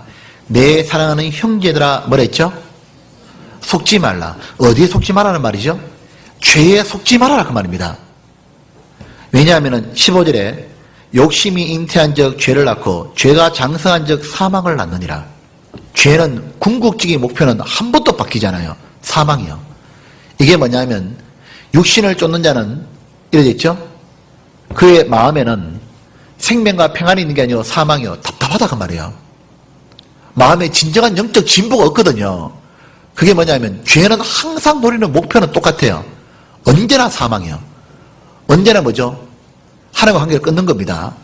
그런데 우리는 어떻게 하냐면 욕심이 잉태한 적 죄를 한다는 말처럼 되게 가볍게 생각하는 거예요. 내가 이 정도 욕심을 품고 있고 내가 예를 들면 생각을 이 정도로 내가 계속 뭐 좀 그런 생각을 계속 하는 것이 뭐 잘못된 거냐고. 내가 텔레비를 좀 많이 보고 내가 세상 사람들 좀 많이 만나고 이런 게 뭐 크게 잘못이냐고. 예, 잘못 아닌 거죠. 그런데 이것은 잘못이에요. 그거 생각을 누를 만큼의 교제가 있고 말씀이 가까이 하고 기도가 있다면 괜찮아요. 근데 그것이 없는 상태에서 계속 세상 것을 가까이 하잖아요. 그럼 반드시 죄를 낳아버려요.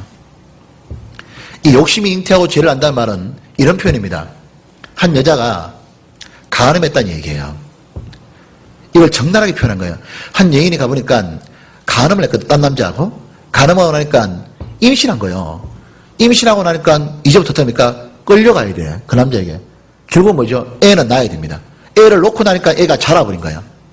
뱃속에 있을 때 애가 다룰 수 있는 거지. 자라고 나면 더 커지면 애한테 노예가 되잖아요. 그것처럼 죄가 그렇다는 거예요. 죄가 뭐냐면은 한 사람을 붙잡고 계속해서 뭐냐면은 내가 세상 것을 가까이 하는 것에 대해서 우리는 너무 속는다 그 말이에요. 이 가까이 하는 것이 뭐 큰 죄냐고. 제가 분명히 얘기하죠. 하나님을 가까이 하는 방편을 하고 있으면서 그걸 누를 수 있으면 죄가 안 돼요. 근데 자기는 분명히 하나님을 가까이 하는 생활은 망가져 있어요. 그런데 세상을 가까이 계속하죠. 사고가 바뀌어버려요. 가치관들이. 그리고 뭐냐면 죄와 친숙해지기 시작해요. 옛날 같으면 단호하거든요. 요셉 보십시오. 요셉이 이러잖아요. 그 보디발의 아내가 요셉한테 와가지고 매일 꼬시면서 동침하자 그러잖아요. 그때 요셉이 단호하거든요. 붙잡으니까 옷 벗고 도망가 버리잖아요. 왜 그래 될 수 있죠? 그는 처음부터 뭐냐면 생각이 훈련이 되어 있는 사람이에요. 만약에 요셉이요, 일상생활 가운데 그런 사람들하고 보는 걸 가까이 했다고 해봅시다. 그럼 요셉이 그랬을 거예요. 붙잡을 때 이러면 안 되는데 지금 대낮이니까 밤에 봅시다. 뭐 이렇게. 왜냐하면 뭔가가 친해져 있는 거예요. 이렇게요. 분위기가. 그런데 요셉이 단호하게 그 순간에 딱 끊는 이유가 뭐예요? 자기는 욕심이 잉태할 틈을 별로 준 게 없어요. 그리고 요셉은 뭐죠?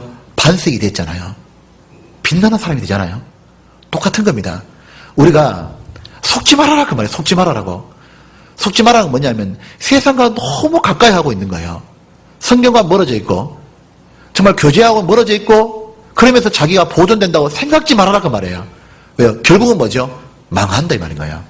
나중에는 처음에는 노예가 돼가지고 나중에는 죄가 시키는 데 끌려가요.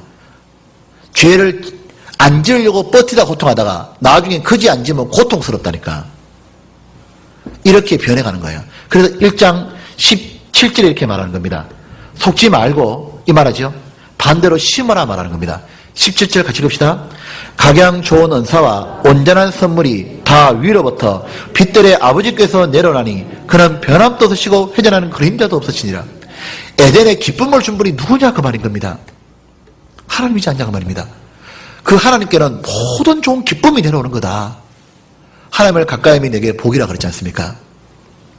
우리가 특별히 어떤 거에 대해서는 반드시 우리가 끊어야 되느냐 하면 자기에게 일상적으로 늘 반복하는 죄가 있습니다. 그게 바로 요압이 지은 죄예요. 일상적으로 요압은 반복한 죄가 뭐냐면 한 명만 죽인 게 아닙니다. 또 위협하는 생각을 또 죽여버린 거야 가가지고. 요압은 아마 제 3의 인물 같은 그거 또 죽였을 거예요. 즉 요압은 뭐냐면 계속 반복하는 죄를 짓고 있는 거예요. 그것이 뭐죠? 그의 영혼을 파괴시키는 거예요. 우리가 뭐냐면 여러 가지 죄를 짓는 게 아닙니다. 특별히 자기는 늘 이 죄를 반복하는 게 있어요. 그에 대해서 단호하라 그 말인 거예요. 아주 단호하라. 왜요? 요압은 회개를 안 하는 거예요. 왜 단호하게 못 걷냐면 후회만 하면 못 걷습니다. 사울은 늘 다윗을 죽이려고 가다가 그러다가 후회했잖아요. 근데 끝까지 나중에 죽이려고 가요. 왜요? 후회만 했지 회개 안 해요. 회개는 누가 할 수 있냐면 죄에 무서운 신경성 안 하는 사람은 돌이킬 수 있어요. 이 요압은 끝까지 자기가 어떻게 하냐면 안 돌이키잖아요. 그거 아시죠? 아까 11기상 제가 시간에 생각 말을 이 요압이요 안 돌이키거든요. 안 돌이키니까 다윗이 말합니다. 2장 23절에 말하기를 저가 자기보다 어려운 사람 아브넬과 아마사를 죽였는데 안 돌이켰다고 말하는 거예요. 안 돌이키면 하나님 어떻게 하느냐면요. 이 사람에게 곁길로 가도록 하나님이 허락합니다. 안 돌이키면 하나님과 교통이 딱 끊어지고 나니까요. 어떻게 되냐면 선택을 잘못하게 되는 거예요. 그래서 엉뚱하게도 요압이 누구를 선택하느냐 하면 솔로몬을 선택 안 하고 아도니아를 딱 선택하는 거예요. 그래서 아도니아 선택해가지고 뭐죠? 나중에 죽음의 길로 들어서 버리는 겁니다. 가룟 유다가 계속 돈에 대한 마음을 품고 있지 않습니까? 주님은 그걸 돌이킬 수 있는 기회를 단호하게 줬거든. 많이 줬거든요. 그렇기 때문에 단호하게 딱 끊어버려야 돼. 근데 어떻게 합니까? 계속 품고 있으니까 나중에 마귀가 들어가 버린 거예요. 그래서 어떤 선택을 하냐면 예수님을 은삼시에 팔아버린 겁니다. 이스라엘 백성들이 마찬가지지 않습니까? 계속해서 현실과 육신의 문제와 매여 있으니까 예수님을 버려버리고 바나바를 선택하잖아요. 그러니까 누가 잘못된 선택의 길을 걷느냐 하면은 자기에 오는 죄에 대해서 분명히 잘못된 것인데 계속 반복하잖아요. 잘못된 길로 계속 걸어가는 거예요. 어떻게 합니까? 단호하게 끊을 필요가 있는 거예요. 단호하게. 그래서 주님이 말씀하시기를 닮아라는 것 중에 뭘 닮아야 되냐면 도마뱀을 닮아라지 않습니까? 자문해 보면 도마뱀을 닮아라. 왕궁에 있는 도마뱀을 닮아라. 이 도마뱀이요. 왕궁에 있는 도마뱀이기 때문에 이 미천한 짐승이지만 왕궁이 있거든요. 구원받은 사람도 다 죄인이지만 왕궁에 들어있습니다. 예수님 피로. 근데 왜 도마뱀이라 그러냐면 도마뱀은 딱 잡잖아요. 잡으면 꼬리가 잡히면 어떡합니까? 꼬리를 잘라버려요. 단호하다고. 도마뱀이 꼬리를 잡혔지 않습니까? 잡히는데 도마뱀이 이제 이렇게 꼬리 딱 잡히니까 아파요. 놔주세요. 뭐 돌아보면서 있잖아요. 꼭 잡아야겠어요? 뭐 이러지 않잖아요. 도마뱀은 딱 잡히면 어떡합니까? 대박 지가 자르고 가버리는 겁니다. 제가 탁 자르고 가쁘거든요. 도마뱀은 타협이라는 시간을 주지 않아요. 그걸 보고 배우라 그런 거예요. 결단과 절단이잖아요. 근데 도마뱀이 왜 잘랐을까요? 왜 이렇게 단호하게 자를까요? 왜 그렇죠? 뭐 때문에 자를 것 같아요? 꼬리보다 뭐가 중요해요? 네, 목숨이 중요한 거예요. 그리고 꼬리는 다시 나거든요. 그러니까 우리가 보면 도마뱀이 자르는 이유가 있어요. 단호한 거예요. 왜냐하면 더 중요한 게 있다는 걸 알고 더 잡히다가는 자기가 죽는 걸 알아요. 우리는 지금 문제가 뭐냐면요. 우리의 신앙이 왜 진짜 진보가 없을까요? 우리는 신앙 경험 가운데 배우는 게 있죠. 죄에 대해서 너무 가볍게 여기는 거예요. 자신이 하나님을 가까이 하는 생활에 대해서 말씀 보고 기도하는 것에 대해서 너무 가볍게 여긴다고요. 그리고 말투에 대해서 너무 가볍게 여기는 겁니다. 생각에 대해서 너무 가볍게 여기는 거예요. 그게 망하는 거예요. 그 진보가 없다고. 우리는 이런 경우 있지 않습니까? 뭐라 하냐면은 가끔은 이렇게 교제해 봅니다. 물어보면 신앙생활에 진보에 서로 교제해 보면 뭐라고 말하냐면 죄에 대해서 하나님이 영원한 속죄해 주셨는데 이 정도야 괜찮겠죠. 아니면은 하나님을 가까이 하는 방편인 말씀을 보고 기도하고 이런 걸 꼭 너무 강요하지 마십시오. 망한다고요. 절대로 신앙이 뭐냐면은 진보가 없어요. 하나님 100% 약속한 거예요. 로마서 8장입니다. 우리는 이제 자기가 정말 죄에 대해서 심하게 생각할 필요가 있습니다. 로마서 8장.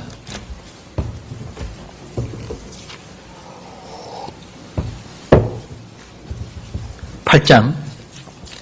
이래 돼 있죠? 8장에 보면 여기에 13절입니다. 우리 이 주제 가지고 여러 번 해도 될 거예요. 13절에 같이 봅시다. 너희가 육신대로 살면 반드시 죽을 것이로되 영으로서 몸의 행실을 죽이면 살리니. 여기 약속한 게 있죠. 반드시 죽는다. 100% 약속이에요. 그러니까 우리가 잠언 14장 봅시다.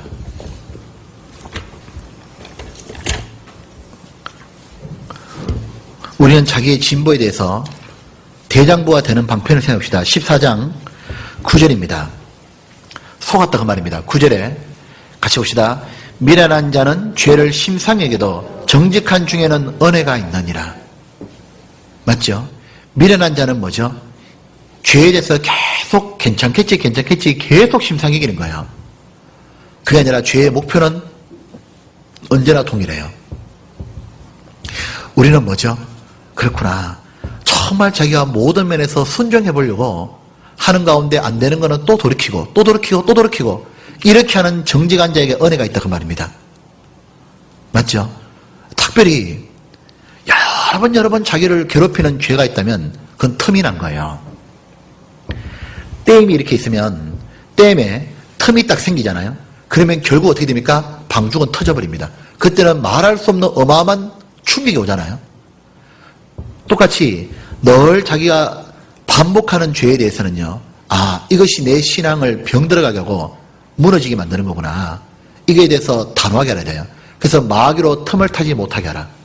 마귀는 뭐냐면 뱀이기 때문에 틈만 하면 비집고 들어오거든요. 그러면 이런 겁니다. 내가 하나님과 화평을 늘 유지하고 너무 좋았어. 근데 요 부분만 딱 걸려버리면 맨날 괴로운 거예요. 그 틈을 뭐죠? 막아야 되는 겁니다.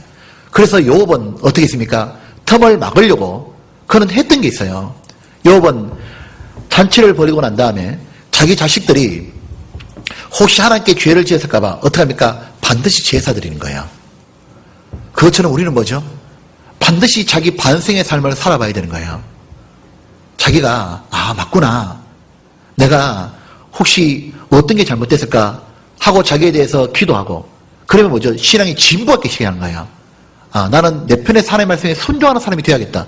이쪽으로 점점 더 기울이기 시작하는 겁니다. 다윗이 고백한 게 뭐예요? 시편 봅시다. 시편에 보면 139편입니다.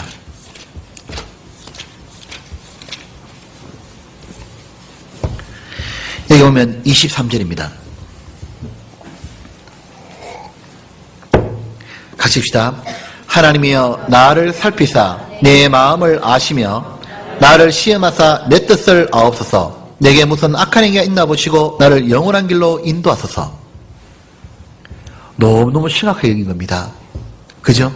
시편 19편 보십시오.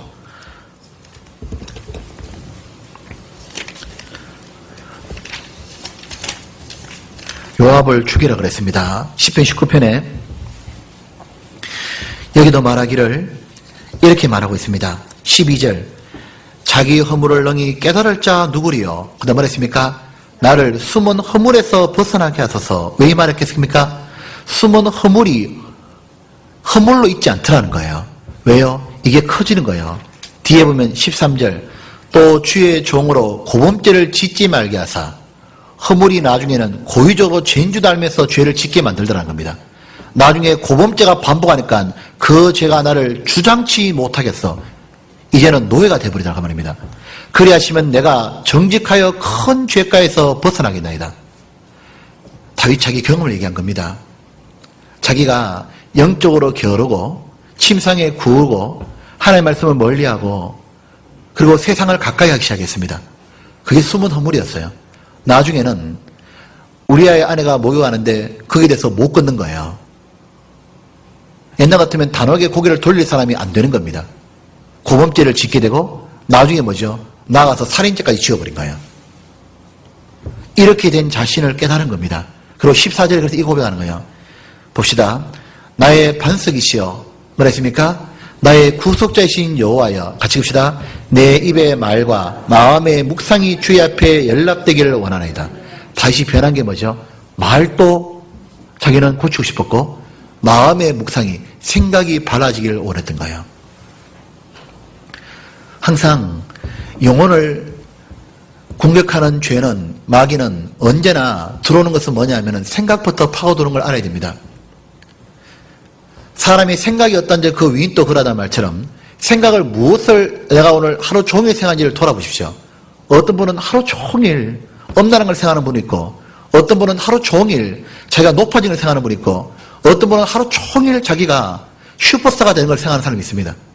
반대로 어떤 분은 하루 종일 하나님이 어떤 분이고 누구를 전도하고 내가 어떻게 해야 교회에 기여가 되고 이걸 생각하는 분이 있는 거예요. 그 생각이 뭐죠? 회사 가도 내가 저 사람 어떻게 하면 전도하지? 내가 어떻게 하면 내가 부드럽게 나가지? 내가 어떻게 하면 주님을 내가 보여줄 수 있지? 이 생각하는 사람과 일을 할 때는 일에 집중해야겠지만 그 나머지 시간에 어떻게 하면 내가 다른 사람을 전도하지? 그 생각하는 사람하고 다릅니다. 그래서 생각이 잡히지 않기 때문에 어떤 일이 벌어지냐면 마음을 내어주게 되고 마음을 내어주니까 마음이 뺏겨나니까 행동도 내어준다고 말입니다. 그래서 말씀을 배우는 게 그렇게 중요한 거예요. 기도하는 게 그렇게 중요하고 하나님의 말씀을 가까이 하는 게 그렇게 중요한 겁니다. 그런데 그쪽에 대해서는 전혀 우리는 게을러져 가고 세상 것은 너무 가까워져 가는 거예요. 그러고도 영적 진보는 어렵다 그 말인 겁니다. 이사야 46장입니다. 대장부는 이렇게 하는 겁니다. 46장 대장부가 되는 비결이 이렇게 되어 있죠. 46장에 보면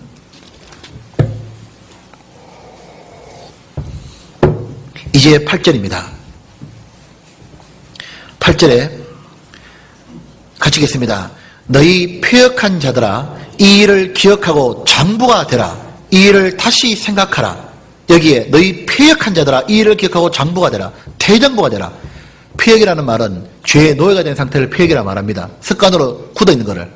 이제 패역한 자들아 이 일을 기억하고 장부가 되라. 뭘 기억하라 말이냐면 이스라엘이 하나님 외에 다른 우상을 붙잡고 살았던 거예요. 우상이 뭘 줄 줄 알았고 기쁨을 줄 줄 알았지만 그 모든 것 꽝이라는 걸 기억해라 그 말입니다. 어디에서 진정한 기쁨과 어디에 진정한 축복이 있고 우리 마음에 평화가 넘치냐면 하나님을 기억하라고 말해요. 속지 말아라 그 말입니다. 그리고 구전에 말하기를 너희는 옛적 일을 기억하라. 나는 하나님이라. 나 외에 다른 이가 없느니라. 나는 하나님이라. 나 같은 이가 없느니라. 너에게 영원한 축복과 이 땅에서도 축복을 줄 수 있는 건 나니라. 이렇게 말하는 거예요. 나와 관계를 올바로 가져라. 이렇게 말하는 거예요. 순종하라 그 말인 겁니다. 그게 바로 뭐죠? 진짜 대장부예요. 그리고 열왕기상 2장입니다.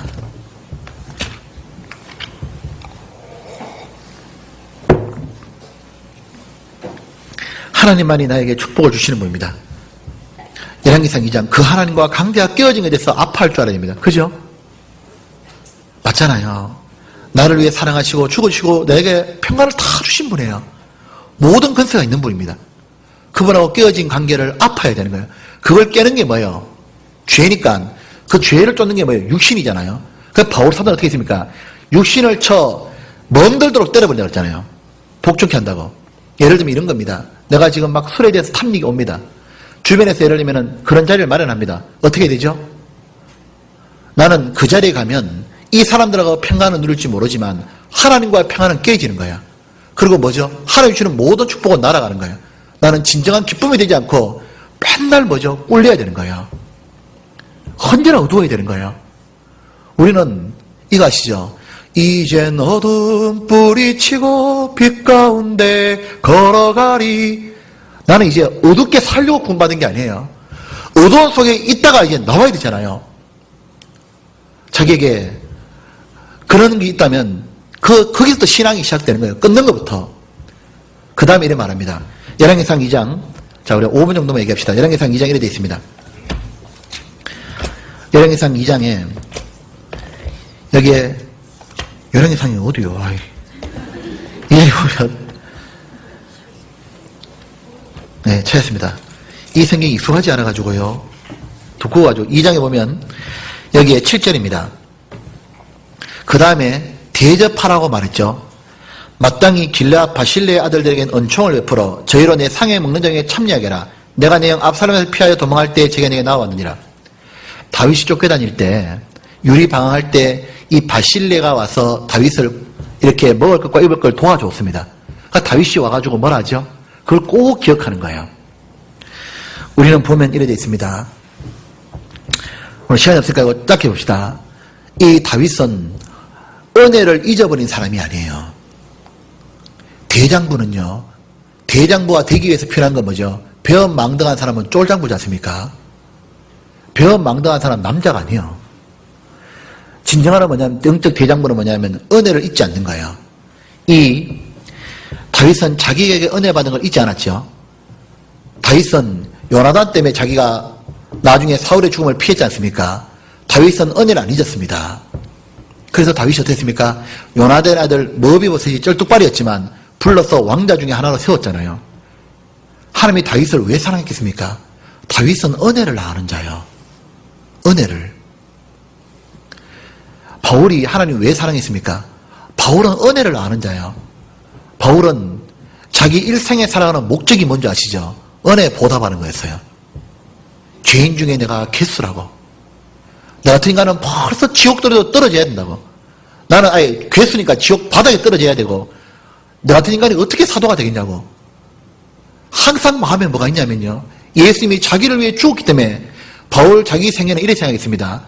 자기 행복을 위해 사는 게 아니라 일생을 빚졌다 생각했는 거예요. 나는 빚진 자라. 어떤 빚이죠?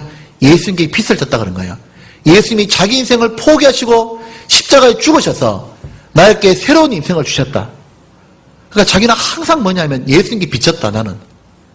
나는 돈을 빌렸으면 갚으려고 하지 않습니까? 나는 예수님에게 일생의 생애를 빚졌다. 생애를. 그래서 뭐냐면 자기 항상 갚으려고 그러는 거예요. 다윗도 마찬가지잖아요. 여호와께 내게 주신 모든 은혜를 무엇으로 보답할꼬? 내게 주신 모든 은혜를 무엇으로 보답할꼬? 구원받은 사람이 신앙생활이 안 되는 가장 큰 이유 중에 하나가 뭐냐면 자기가 구원받은 것에 대해서 망각하는 거예요. 이 구원받은 사람들이요, 죄를 심상히 있는 동시에 아울러 함께 들어오는 게 뭐냐면 자기가 어떤 상태에서 구원받은지를 모르는 거예요. 우묵한 구덩이에서 건져받았다는 걸 모르는 겁니다. 자기가 구원이 얼마나 크고 그 구원 때문에 예수님이 뭘 주시는지를 알아야 되고 예수님이 누군지를 알아야 되는 거예요. 보십시오. 자기 구원이 얼마나 큰 줄 알아요? 저희가 한번 생각해 보는데 구원 큰 거 언제 아냐면 사람이 죽음 앞에 서보면 알아요. 한 사람이 딱 죽잖아요. 그러면 필요한 게 뭐예요? 아무것도 없어요. 구원 받았냐 안 받았냐 제일 중요한 거예요. 그리고 예수님의 가치를 어디서 발견하냐면 장례식장 가면 알아요. 예수님이 공생에 다니실 때 아시잖아요. 공생에 할 때 다 보면 장례식을 3번 갑니다. 그런데 전부 다 자식 잃고 울고 오빠 죽어서 울고 나사로 과인성의 가부의 아들 막 야이로의 딸 막 울고 보고 난리잖아요. 근데 예수님만 딱 가면 울음이 다 그쳐요. 왜요? 나를 믿는 자는 죽어도 살리라. 부활이거든요. 예수님만 갔다 가면 울음 다 그쳤습니다. 우리가 죽을 때도 왜요? 부활한다는 마음이 있기 때문에 가는 겁니다. 왜냐하면 예수님 덕분이잖아요. 우리는 죽음 앞에 서보면요. 자기 구원이 얼마나 소중한지 알아요. 예수님의 가치를 아는 거예요. 내가 만약 예수님을 몰랐다면 나는 죽고 난 다음에 뭐죠? 부활은 꿈도 못 꾸는 거예요.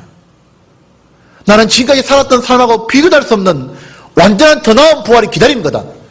누구 때문입니까? 예수님 때문인 거예요. 예수님이 십자가에서 죽지 않았다면 내 같은 인간은 꿈도 못 꾸는 거예요. 죽음 건너가면 더 알 겁니다. 우리 구원이 얼마나 큰지. 죽음 건너갈 때요. 천국과 지옥이 딱 보일 때 영원한 이 운명을 바꾸는 게 뭔지 아는 거예요. 그게 뭐냐면 예수님이었던 거예요. 죽음을 딱 건너가면 지옥이 한번 딱 보이면서 영원히 산다는 걸 딱 볼 거 아니에요. 천국을 보면서 영원히 산다는 걸 딱 보게 될 텐데 여기 오는 조건이 뭐냐? 예수님 피거든요. 구원만 받았다면 가는 거예요. 그냥 그걸로.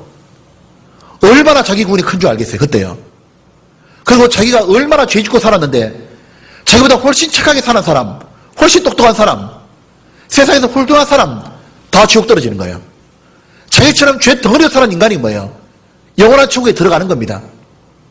그때 구원이 얼마나 큰 줄 아는 거예요. 동시에 우리 시대 보십시오. 사고가 얼마나 많이 나요. 갑자기 교통사고 나고 죽고 전쟁의 위험은 도사리고 재앙은 불어닥치고 그럴 때 우리 구원이 얼마나 큰 줄 압니다. 왜냐하면 세상이 전쟁으로 가든 말든 상관없다는 생각 들잖아요. 세상에 대해서 동조가 안 되는 거예요.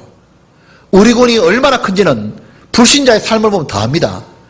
구원받지 못한 사람 살아가는 거 보셔요. 그거 볼 때요. 이런 거 보이잖아요. 마귀한테 붙잡혔구나. 돈에 붙잡혔구나. 죄에 붙잡혔구나. 이 이상밖에 없다고 생각하는구나. 그러니까 살아가는 거 보십시오.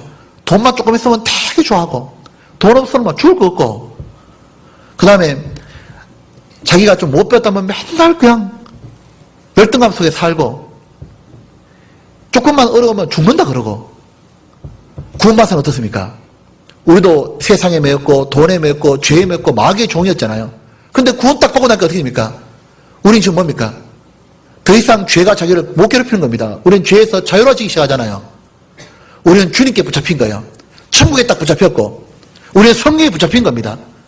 그전에 맨날 화투치고 맨날 사람들하고 다투고 이런 삶에 대해서 어떻게 보입니까?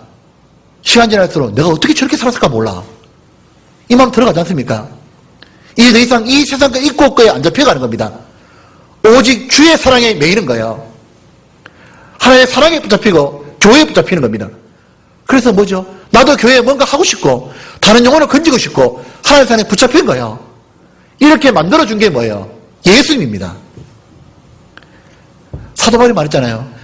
나된 건 오직 주의 은혜라고. 나라는 인간이 구원받고 지금까지 바뀐 것도 오직 주님의 은혜입니다. 그리고 죽음 앞에 서면은 부활의 기쁨을 누리는 것도 주님 은혜고 죽음 건너가서 영원한 천국에 들어가는 것도 주님 은혜고 이렇게 내가 은혜를 받은 거예요. 이 어마어마한 은혜를 받은 내가 구원받기 전에 뭐냐면요. 죽을 뻔한 인간인 거예요. 다윗이 그 어려웠을 때 도움 받았잖아요.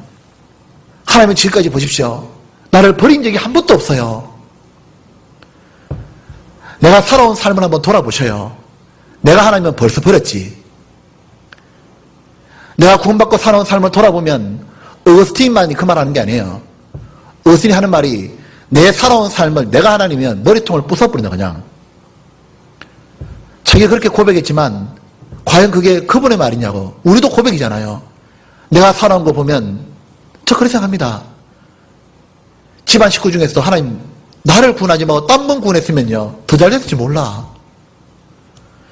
지금까지 살아온 거 보면은 나는 하나님께 드린 건 아무것도 없고 늘 요런껏 살았고 죄 가운데 살았지만 하나님은 안 버렸잖아요.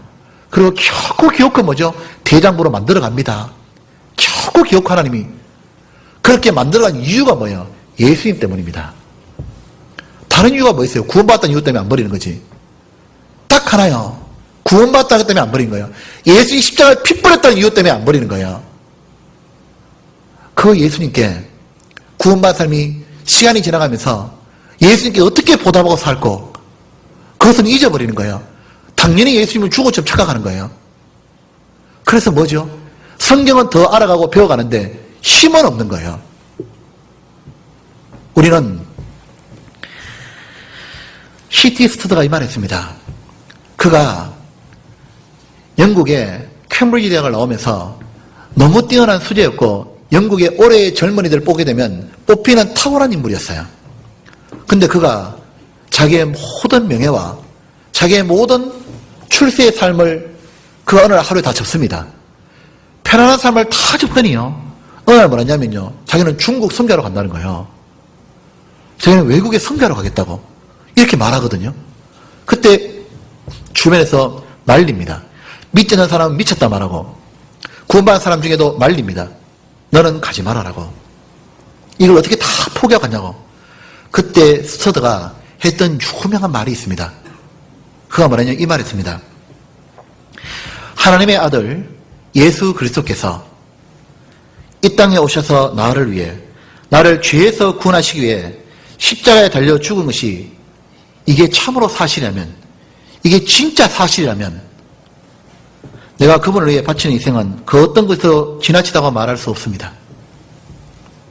우리는 내한테 그런 축복을 주신 예수님이 누군지 알아야 돼요. 그리고 내가 누군지 알아야 돼요. 나는 뭐예요?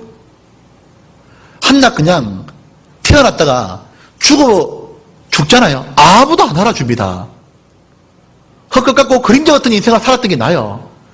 덜풀이 사라진다 해가지고 누가 걱정합니까? 돌멩이가 발에 차서 절로 차버린다 해서 누가 걱정하냐고.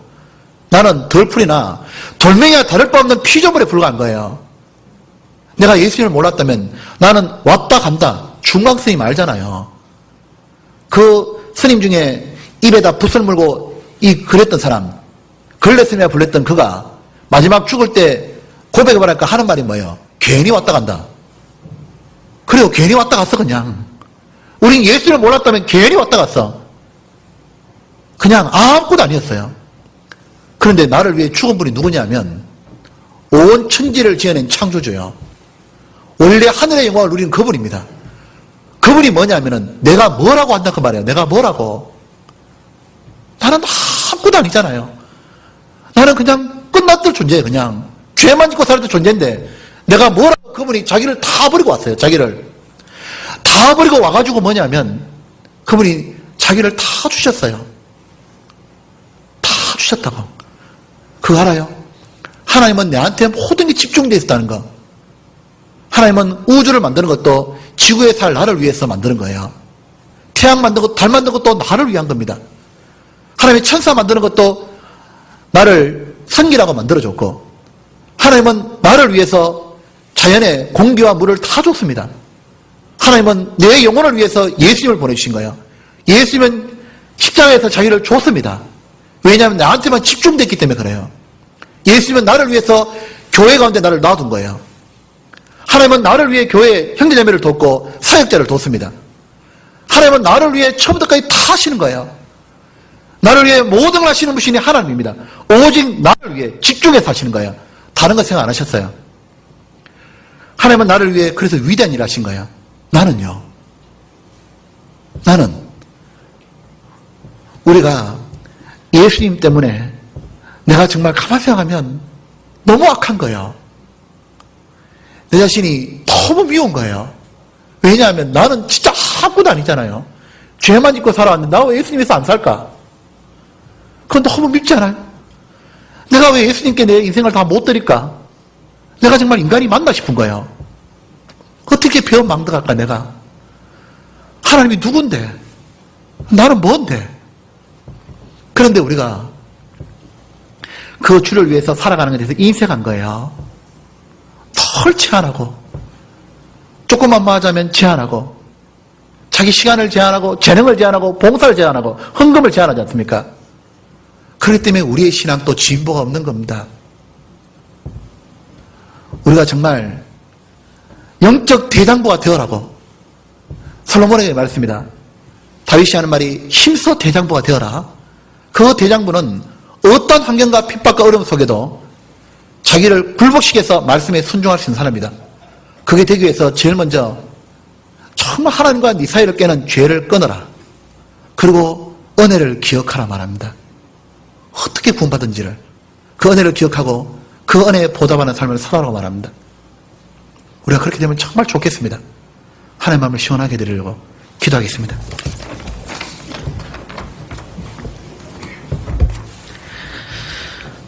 하나님 아버지, 우리가 정말로 돌이 아니고 하나님 우리가 진짜 죽어 있는 무생물이 아닐진데 하나님의 은혜를 압니다. 하나님 우리가 정말 감각이 죽어버린 문둥이가 아닐진데 십자가에 찔린 그 아픔을 우리가 압니다. 주 예수님, 예수님은 누구시고 나는 누군지를 압니다. 잠시 피었다 지고 그리고 잘났다고 말하는 모든 것들 또한 주님이 주신 것이었고 정말 일생이 주님의 손에 있다는 것도 압니다. 아무것도 아닌 우리를 위해서 영혼을 주셨다는 이유로, 사랑하신다는 이유로 오셨고 나를 위해 자신은 없는 것처럼 일생을 다 들으셨던 주님, 자신의 기쁨은 한 번도 구해보지 못하고 자신의 안락은 취해보지도 못하고 단지 우리를 구원하시고 그 속에서 기쁨과 참된 행복이 있음을 아셨고 그리고 십자가에 죽으시며 다 이루었다 말씀해 주시고 그리고 우리 영혼을 구원하셔서 우리가 구원받을 때 너무 좋아하셨던 주님,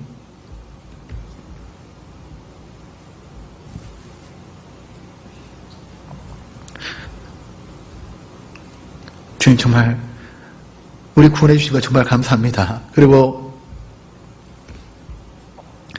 구원받고 난 다음 주님 우리가 병들었을 때 건강하게 영혼이 건강하게 살아갈 때 주님 너무 좋아하셨고 병들었을 때 아파하셨지만 이 병든 가운데도 다시 돌이키고 나올 때 주님 기뻐서 우리에게 다시 하나님의 말씀을 부어주시고 다시 우리 마음에 기쁨을 주시고 즐거워하셨던 주님, 이 모든 것이 주님이 십자가에 죽으신 이유 하나 때문에 된 줄 압니다. 주님, 우리는 돌이 안 되기를 원합니다. 화석이 안 되길 정말 하나님 진짜 바랍니다. 하나님 아버지, 정말 은혜에 보답하기를 원하고 그 보답하는 첫 번째 방편이 죄를 끊고 그리고 하나님을 가까이 하고 하나님과 올바른 관계 속에서 순종하며 사는 거라는 걸 배웠습니다. 자비로우신 주님, 주님 이 땅에서 순종함으로 우리를 구원하신 것처럼 우리가 순종함으로 하나님께 기쁨이 되고 그리고 많은 영혼을 구원하도록 도와주십시오. 하나님 아버지, 순종의 고통이 있고 자존심이 무너지고 순종의 아픔이 있는 줄 압니다. 그러나 하나님이 함께 하시고 그리고 그 속에 하나님의 역사가 있고 하나님 주실 축복이 있고 하나님 주실 영원한 영광이 있음을 알고 하나님과 함께 살고 싶어서 다른 것이 아니라 오직 주님과 함께 살고 싶어서 우리가 순종의 길로 가기를 원합니다. 정말 주님과 함께 살고 싶어서 그렇게 주님 마음을 헤아려드리고 싶어서 그렇게 가기를 원합니다. 주님 우리를 도와주셔서 우리의 악한 피역한 마음을 불쌍히 해주시며 다시 주님께로 나오도록 도와주십시오. 오직 주님께 모든 우리의 삶을 의지하며 우리 구주 되신 예수님 이름으로 기도드렸습니다. 아멘.